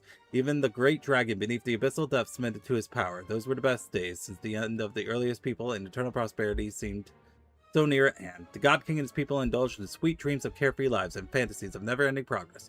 However, the seals prophesied discord. The greatest empire will face the most utter destruction, and this is Fortuna. Thus did the God King derive the primordial plan from the 7-day rotation of flowing winds of sea and land and compose a harmonious symphony of prosperity. He believed that so long as the cities echoes with his greatest of songs, they would escape the judgment of fate and at last reach the land of eternal bliss. But thusly did the ancient writers concur. Oceans will rise, empires fall, and the only constant change. I'm guessing this is for if you didn't do any of the Fontaine world quests. They tell you kind of what happens a little bit. Page 2. Greatness and glory unto Remuria and its immortal ruler Remus, king of all under heaven, universal Harmos. Today the glamour and luxury of the bygone eternal city is beyond the imagination of even the most knowledgeable scholars. As you sailed past the ocean pillars along the royal fairway to the giant port playing host to Fortuna, the imperial ship, you would have first seen a lofty tower. The Tower of Remuria was not built to receive heavenly oracles, but to guide ships traveling between islands in the high waters. It is said that the tower stood at the border of reality and dreams. Even if sailors were to be lured into slumber by sirens, they could follow the sound of the bell to break through the mist and find their way to Remuria. Continuing along the royal fairway leading to Makimos, where the brave Remurian warriors lived, the grand temples and arenas were built with giant carved rocks to commemorate the city's glory and victory. The solid and towering walls were decorated with glazing gold, bronze and marble statues arrayed the land, and gold spices and specialties from the world over piled up in the markets. Traveling through Makimos, you would arrive at Capitolium, the center of Remuria, overflowing with delightful aromas and beautiful melodies. It was a paradise for artists, where only the most astounding intellectuals and musicians were allowed. Even among them, however, only a small fraction enjoyed the privilege of serving the God King. Here, all theaters and palaces were established in shapes most harmonious, their beams and domes adorned with the most sumptuous and intricate carvings, and centered on a golden palace of towering copper pillars. The king, resting peacefully at the heart of the palace, listened closely to every melody and every note coming from every corner of the empire. Upon hearing any discord, the God King would correct it immediately with a pluck of his strings, bringing perfection to the symphony of his empire. He kept all the people upon the high water from destroying the symphony of universal harmony. King Remus promoted 4 humans of great capability to high posts. He shared his power and authority with them, making them his partners in governance, the Harmos for all cities, to eliminate all discordant sounds, to spread a harmonious symphony throughout the world. He built far-reaching fairways, which conveyed the melodies as never-ending ripples from Capitolium to every corner that sat above the high waters. Yet fate's decree was not for even such as gods to defy, and to even attempt to escape the destined judgment was a mortal sin. Amongst the God King's sins, the most terrible was the attempt to pass power that should have been reserved for the godly domain to humans. Thus, this power and status led to corruption and decadence, leading to violence and revolts. Such is fate's cunning that it uses the very powers that rebel against it to its own ends. When the day of destiny arrived, Remuria, the grand immortal city, faced an inevitable end. Today, the God King's melody is played only in Capitolium, and his mighty reign has ended. Thusly, do the ancient writers concur. Oceans will rise, empires will fall, and only the constant is change. And the only constant is change. Alright, let's hope this third page is shorter. Humans in Nernia had once believed that the reign of King Remus and his eternal city was to pass time and fate to last thousands of years, just like the giant rocks comprising the ring ritual sites. Until that day when the earth collapsed all at once, the tall tower was uprooted and drowned in titanic waves alongside the great hall of pillars. Until that day when the royal fairways and temples were reduced to ruins, and the city, along with its residents, warriors, intellectuals, nobles, and even the golden palace, as glamorous as the shining sun, fell into a chasm of eternal darkness. That was the moment when the absurdity of their eternity finally dawned on them. Glory to our noble navigator, the ruler of rivers, seas, and the queen of all waters. May she defend the law, and may her reign be long. Peace be upon all realms of Fontaine, and all the people under the heavens. When the royal city collapsed, the great power shattered, and people above the high water were perched on the precipice of barbarism and annihilation. It was our noble queen who settled the conflicts between the tribes. Around the flowing springs, we established cities anew, and started a world guided by laws that has endured to this day. The tragedy of Remuria occurred merely a century ago, but its history has already become concealed in legends and superstitions. This does partly come down to the fatal catastrophe that destroyed it. So ruthless and swift was the disaster that all the researchers and literature capable of passing down said knowledge now sleep beneath the waters with the Eternal City. Another key reason is the purposeful distortions created by mysterious researchers who claim to be descendants of Hermeria. My job is to extract and reproduce the true essential shape of this magnificent ancient civilization with the universal rationality of history. In certain folklore that exists today, even the greatest of ancient scholars who have been painted as soul-stealing magisters who entrap mortal spirits within specially made magical golems, binding them to service. To be sure, the Romarians did make such terrifying golems, which to this day may be found ruined out in the wild, but this may only be blamed upon the moral degeneration that came upon them in Romaria's later days. Its people have forsaken their noble duties and embraced hedonism and debauchery, accepting violence they inflicted on others, and thus were they also violently destroyed.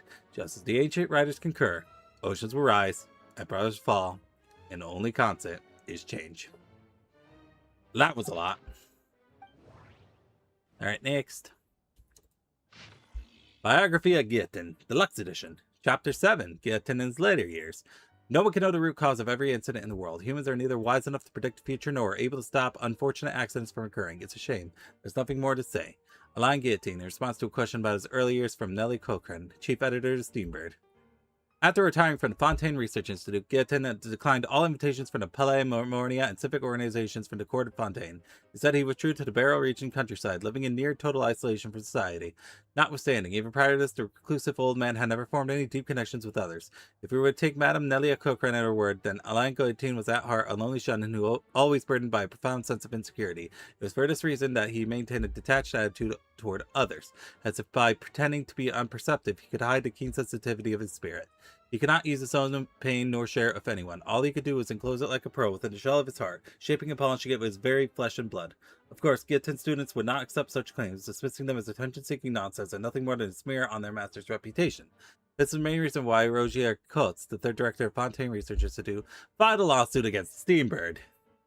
He never employed any servants to tend to his daily needs. There were rumors that in his youth he had created a mechanical device capable of independent thought, and he used it to assist him in his work with Marianne Guillotine at the Marchaussee Phantom.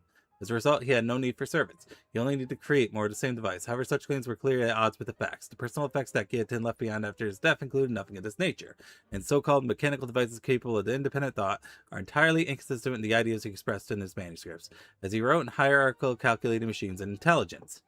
The real question isn't whether machines can think, but whether humans can. Fontaine Natural Philosophy and Engineering Science Press, 3rd edition, section 13, page 5.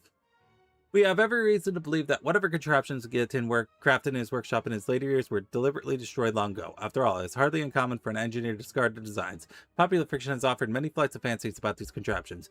Yet, all such tales contradict the surviving evidence. Nonetheless, we must recognize that as a cultural symbol, Alain Guillotine's posthumous work has been instrumental in stirring the imaginations of the young. Irrelevant mechanical blueprint. Keyword not located. Time Trekker. Ah, god damn it. It's another 3-pager. Okay, here we go. This is a story from many years ago. After the evening banquet, Miss Aviva, who today would be Lady Neonen, was as always theatrically grousing to us about the all-too-swift march of science. Though her grasp on engineering is even less firm than her knowledge of Watatsumi Island's soil quality, and of course she knows nothing about the latter either, but self-proclaimed interest in engineering was in vogue amongst some ladies and gentlemen at the time. Our ancestors had already conquered this land thousands of years ago, she said as she cleared her throat, twirling her jade-plumed and blue gem-encrusted folding fan while endeavoring in vain to wear a visage of despondency. And a few hundred years ago, they conquered the oceans with ease, using new diving equipment. Today, some noble young folk have suddenly got it in their heads to use a so-termed gravimeter to break free from the Earth's shackles and conquer the skies. And surely, I fear their dream may yet become reality in the near future. Is that talking about the Jade Chamber? That'd be funny. Indeed, it's as you say, humans. Ah, what a mighty energetic species with such great wisdom. No matter circumstance, humans ever seek to change their living conditions with unimaginable passion. The Steambird editor immediately opined. In truth, when it comes to mechanical engineering and theory, humanity is already on par with the Creator. They have conquered most of the natural world, and by their will, they can shape this world anew. Ah, that's not what I meant to say, Miss Aviva said with an affected sigh. Those distant, dark, unknown continents, those ruins hidden deep beneath the seas, all that romantic exploration and trailblazing, such great achievements, that which has put the glorious achievements of our science and reasoning on full display, have all but become lost to our civilization.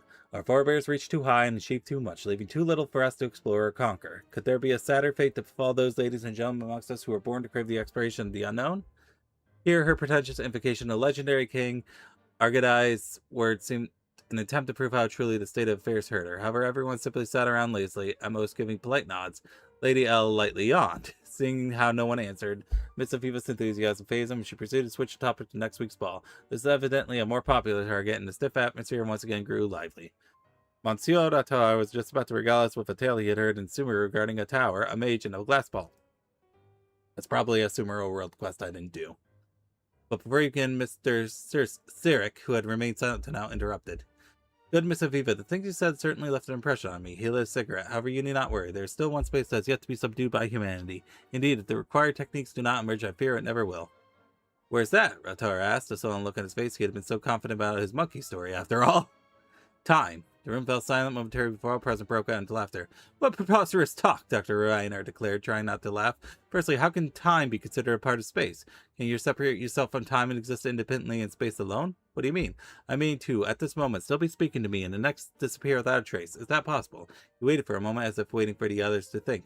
Obviously, anyone with the capacity for rigorous thought would know for certain that, much like length, width, and height, time is also the dimension of space. As such, it is a part of nature and thus can be conquered. Utterly preposterous, the doctor muttered, but did not refute the statement. I have been involved in research of this sort for some time, he continued, and I have come up with a machine that can allow people to travel through time as they please. This machine will be ready in 2 months. At that time, Miss Aviva, I invite you all and all the ladies and gentlemen present here to my workshop.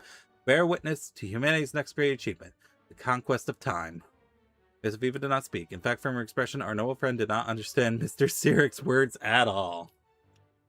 Gotta fake it till you make it. 2 months later, we, the Steambird editor, the doctor, Mr. Revelio Oliver, and others who have attended the evening banquet, came to Sirik's workshop as agreed. Miss Aviva was not there, for she never had much interest in such things, but instead found more meaning in attending a social ball at Salon Kirta. Listen, I'm gonna butcher French words. It's just gonna happen, and you're just gonna have to deal with it. Surprisingly, Sirik had grown older, more frail in just 2 months. In the dim light of the lamp, his once enthusiastic, arrogant expression had hardened to something indifferent and solemn, almost like the emaciated ascetics of Sumeru. He welcomed us to take our seats, speaking in a calm tone. Well then, how is your plan to conquer time progressing? The Steambird editor asked directly. Where's the time machine you spoke of? Sirik did not reply. Instead, he pointed the desk next to him. Our gaze followed. In the middle of the table was a gold-plated, whale-shaped model airship, about the size of a small clock. Even a non-professional eye could readily discern that the model was of exquisite craftsmanship. Beneath its clear crystal shell, an indistinguishable and formless color flowed ever so slowly, glowing faintly in the lamp's shadow. So, the doctor said, it took you 2 months to make this little toy that would amaze even Le Pas artisans? It certainly looks like nothing special, Sirik said, an inscrutable emotion shining in his eyes that could almost be called pity. But this is simply a projection the object has left in this moment, just as one can only see a thin line when viewing paper from the side. Blithering nonsense. For some reason, Sirik did not refute that statement, merely asking us in calm tone to hear him out concerning his time travel experiences. We agreed, and so we began to tell a story. I shall now relate below, without interruption, from beginning to end. For all of you, it was 2 months ago when I first told you the idea of a time machine. Similarly, it must have been a week ago when I finished constructing said device and stepped into it, initiating the very first instance of time travel in human history. The strange sensations that came over me as I traveled through time are beyond words. Just as there are no words which one can impress the star's brightness upon a blind person. About 20 minutes after this, though describing time travel by using subjective time is quite meaningless, the machine ceased operation. I looked about me then and realized I was in a Remurian imperial settlement. The grand temples and arenas carved of titanic stone would make the opera epiclas hang its head in shame, while the creations of Alai and Gaiatane would be little more than child's wind-up toy before the towering Remurian golems. Just so I was beside myself in awe, a few patrolling troops discovered me. Seeing my strange style of dress, they took me to be a spy for the barbarian tribes. They seized me, naming me a lowly slave, a degenerate believer in a false god, and threatened to throw me in the deep cistern to feed the vipers. Fortunately, the local Adel, I later found out their name was Aidida Anavana, realized that my identity was anything but ordinary and had me sent before her. She endured my calamitous grammar and catastrophic accent. At the time, I could not even pronounce Remedia without it coming out something more akin to Imuea. while asking me many questions, which I answered truthfully. Quickly, she accepted the fact that I was from the future and showed me a stone slate that slaves have recently dug up. The slate was a perfect square, each line and column engraved with 7 symmetrical sequences of symbols. These were not in Remurian script or other characters we use today. Regardless of the manner in which the text was read, or the order, or direction, the information from the text did not change. It was an elaborate riddle involving dogs, pastures, cyan finches, the summer rains, the song of the roses, Rishbolin tiger stripes, and the ordered patterns of rocks. Despite my long-time love of wordplay games, the endless cycles of riddles made me terribly dizzy. For some reason, I knew that I must solve it, no matter the price. I spent half a year doing so alongside Aida, and as it turned out, the key to deciphering it lay with the name of a slave now 30 years dead, while the answer was a date set several hundred years after the Empire's fall. I bade Aida farewell and stepped back onto the time machine, forwarding myself to that date in hopes of finding the secret behind that stone slate. There I met several Marichose hunters, and they showed me another stone slate, which once again had 49 mirrored characters on it that formed another riddle. Again, the answer was a date, one set in the future still further off. Following these stone slates' directions, I crisscrossed the fabric of past and future, shuttling back and forth 13 times. Each stone slate's riddle was trickier than last. One of them could only be cracked using a bad romance novel that would only be published 300 years hence. The 5th word of the 37th page of that book would form a conjugate with the full name of the 705th Mycongonian officer from 375 years ago. Another riddle cipher was based on a white flower that will only bloom several millennia in the future. I know not its name, and its pistil structure is very strange indeed. It may be a mallow of some sort, but I cannot be sure. That flower is nourished by scarlet carls, and so one of the clues to its cipher was the number of ribs on a skylark during Remurian times. I suppose that is, generally speaking, just how the riddles work. The final stone slate came from the underground storeroom of the Basel Elton Memorial Museum. It had not but one number on it, 0. I did not know what I was thinking at the moment. After all, setting my destination 0 is an action utterly devoid of meaning.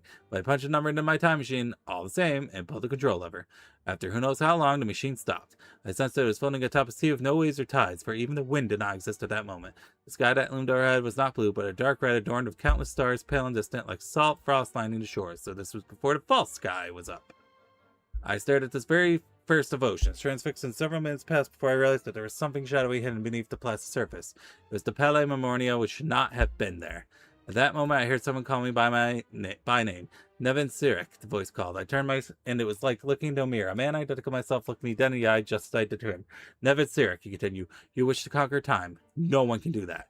It was you who left those riddles behind? It was you who left those riddles behind. He repeated my question as if it was an answer. Those riddles are a part of time, and every matching symbol is time itself. So the final answer to the riddle of time is 0. 0 is not an answer. It said is another mystery, for the answer cannot be found in the riddle. He said, the answer to time's riddle is a mirror, or perhaps I should say that this is the answer that is the simplest to comprehend. When two mirrors face each other, time is the infinite reflection of light therein. Countless diverging, converging, and parallel lights from the illusion we call time. There's no past or future, for the past is the future, and as you stand here at moment 0 and look forward along the gap between two mirrors, all beams of light fall along the same plane, and not one may escape. The Pele Memornia had already sunk long before it was ever built, and the sunken Pele will be raised anew. Joy, sorrow, tears, and death must infinitely recur, for this is the nature of a mirror. Similarly, you can never conquer time, just as you can never grasp your shadow in your hand. Perhaps it was horror or momentary frenzy, but when he finished, I whipped out the firearm I kept for self-defense, leveled at his head, and pulled the trigger. The room was silent. I do not expect you to believe me, Sirik said as he stood up, his eyes sweeping the room. Just take it as a bunch of bunk that I made up to cover for my inability to make a time machine. Make of it some lame tale, a dream born purely of delusion. In any case, ladies and gentlemen, I should take my leave of you. My future self awaits a riddle that I must set him. I never saw Sirik Nevin again.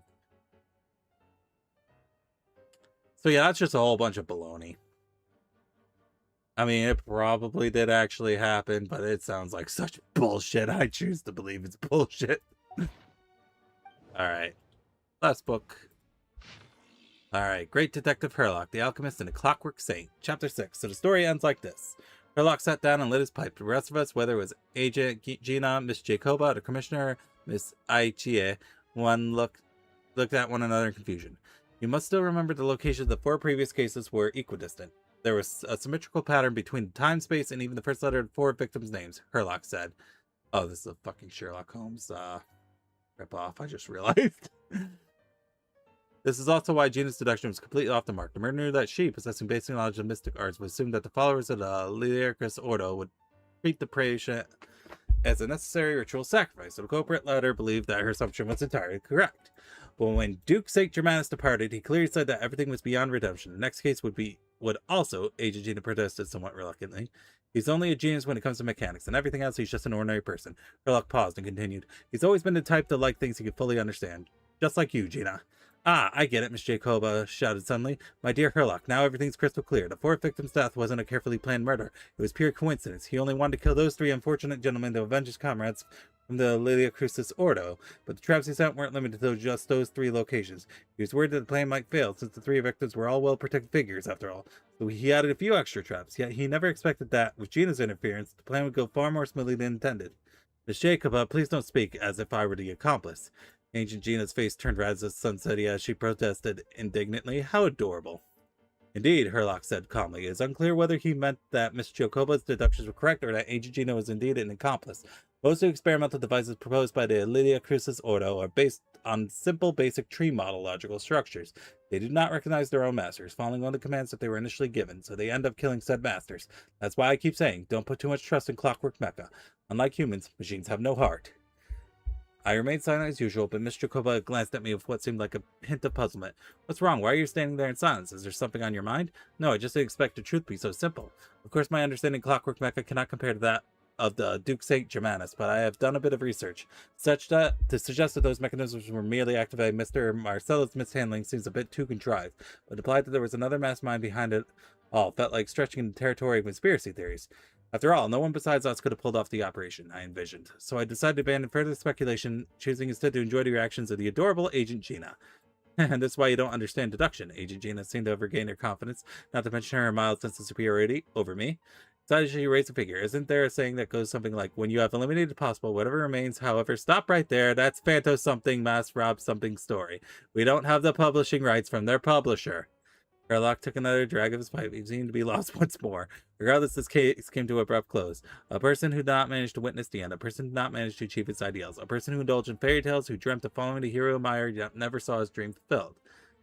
Someone who had everything, someone who lost everything, someone who woke up, someone who would never wake again. Unstinting and sacrificing, unflinching in sacrifice, unflinching in farewell, undaunted by pain, yet in the end the sacrifices remained only sacrifices. Partings remained only partings. Clocks tick through tranquil years, fish swim in crystalline springs. No matter how grand a dream is, it will fade away like this. Forlorn, wordless, silent. And after that, keyword tree model detected. We got the book.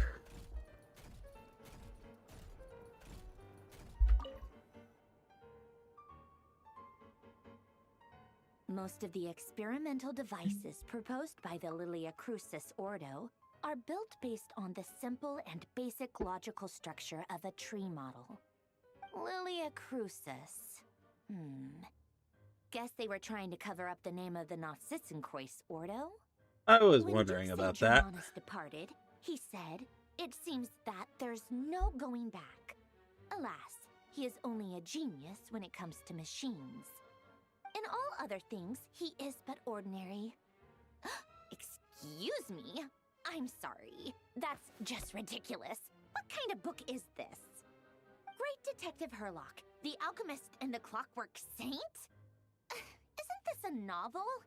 Come on. Still, the author swears that they knew Renee well.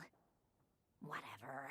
I guess it's not beyond the realms of possibility that Renee would say nonsense like that on occasion. Memory, wishes, souls, and persona. Persona! Frankly, this sounds baby, more like baby, occultism, baby, but baby. Beto vouches for it. I suppose there must be some alchemical basis to these techniques. The way Alain Guillotin saw it, the world was comprised of machines. The universe needed machines, and thus his technologies were created. That's why I was born. Renee, his full name was René de Petrichor, if I recall correctly. Sounds like he and the town must be intricately connected. That place was also the source of most of our information regarding Remurian civilization. Seems like some of his projects were based on their technology. The cutting of souls and storing them in vessels. These seemingly unrelated techniques underpinned René's research. Assuming that the 4 orthants correspond to alchemical categories. The chemical marriage model? Alain would have scoffed at that. He never would have let those theories or parameters anywhere near his mathematical formulas.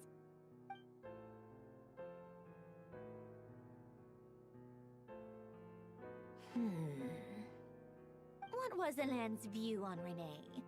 I know he mentioned the name, albeit very rarely. Oh, now I remember. Alain's old notes are here too. They mentioned Renee once. Just once. Renee seemed most out of sorts when he spoke to me. A lack of sweet foods has dulled his mind, I should think. Either way, his words are not to be believed. Yep, that sounds like Alain. My subordinates actually did a half-decent job digging out all these materials. Makes a change. Good for them. Some of Alain's old files are completely consistent with these records. He must have gotten them from the Tower of Gestalt. I never knew he got his hands on Renee's records that early.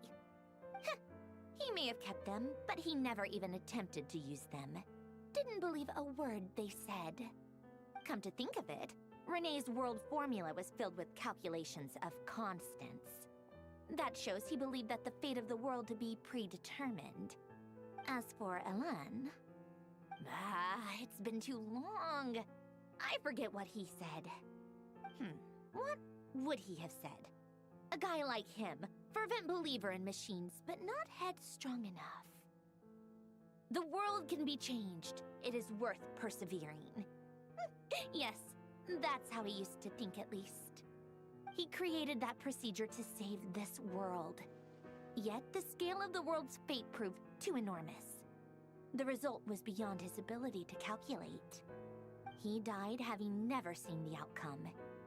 And there I was, left behind in the ashes of his dreams. Did you really never take a close look at Renee's research? Or did you read it, but deem his philosophy incompatible with your model? The very thought of trying to incorporate his ideas probably made you feel sick to the stomach. Well, don't worry, because there's a whole new category of lunatic in town. Hey. Next to Dottore, every other madman looks sane. You once asked me what I wished for. Should have asked him instead. He's the one pining for things you'd sooner die than witness.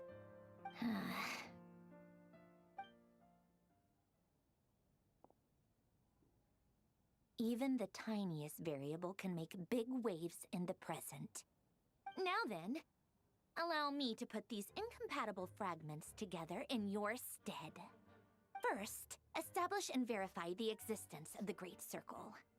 Absolute nihil on one end, absolute reality on the other. Now, search between these two extremes. Then, the construction criteria. Variables. The sparks of civilization shall run out unless we consider introducing variables from outside the system. Input variables. Traverse the world, space-time, and civilization. Then extract the essential nodes from the records to determine which variables they point to. The primordial power that differentiated itself from the void. The power of light. Yes, light. Records. Hyperborea. This is horrendously complicated. After all that, I'm still missing a few variables. I need to think this through again. How do you think it looks, Polonia? Like the frenzied scrawlings of a madwoman? Fine, keep it to yourself. It's not like you can talk anyway. I'll assume you gave it a passing grade. I jest. But true madness does often start with trying to save the world. What would Arlecchino and Columbina think if they saw this incomprehensible hen scratch? They'd probably have me institutionalized. So would Rosaline. She's been dead for a while now. Damn. Hope. When I close my eyes and think back, I can still see her face. And that enormous dress she used to wear. Such a bizarre choice. What possessed her? Oh, and the clack-clack of those heels used to drive me She misses insane. her. She misses No her a one's lot. asking me, obviously, but I hope you all know that I never wanted to save the world. I'm not crazy. I don't have delusional ambitions, and that's a clinical fact. The world needs a solution, but I don't need the world's validation. It's the world begging me for answers, not the other way around.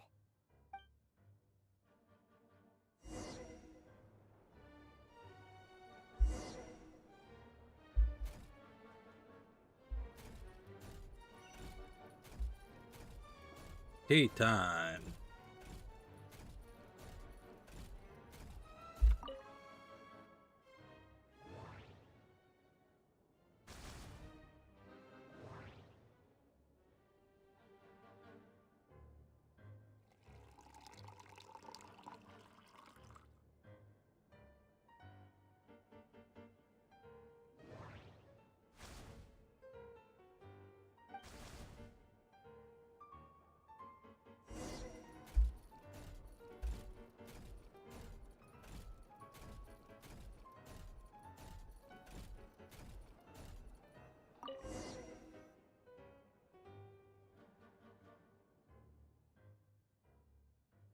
Oh, cookies to go with the tea.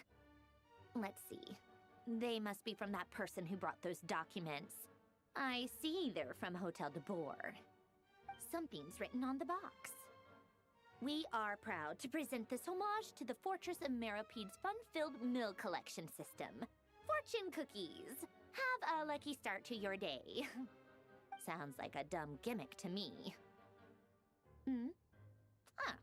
Be early to bed and early to rise. Get plenty of sun and drink plenty of water. Then things will surely go well for you. What? Are you kidding me? Somehow I doubt that an early night and a glass of water is magically gonna save a world on the brink of existential peril. You don't know until you try. Alright. Escort the evacuees to Snezhnaya. Lady Arlecchino, word has reached us that Lady Marionette's troops are all in position. They are ready to act as soon as the order is given. Excellent. The only thing is, they are fewer in number than we expected. It looks like many of them must have lost their lives at the hand of the monsters released by the Doctor. Can't be helped. Allow them to join our ranks, and keep in contact. As you wish.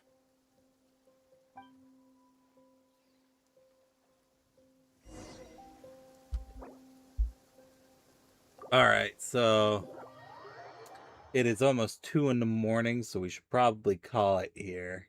Because I'm getting tired. We made some good progress. Made some pretty good progress. Hey, it's from Yoemia.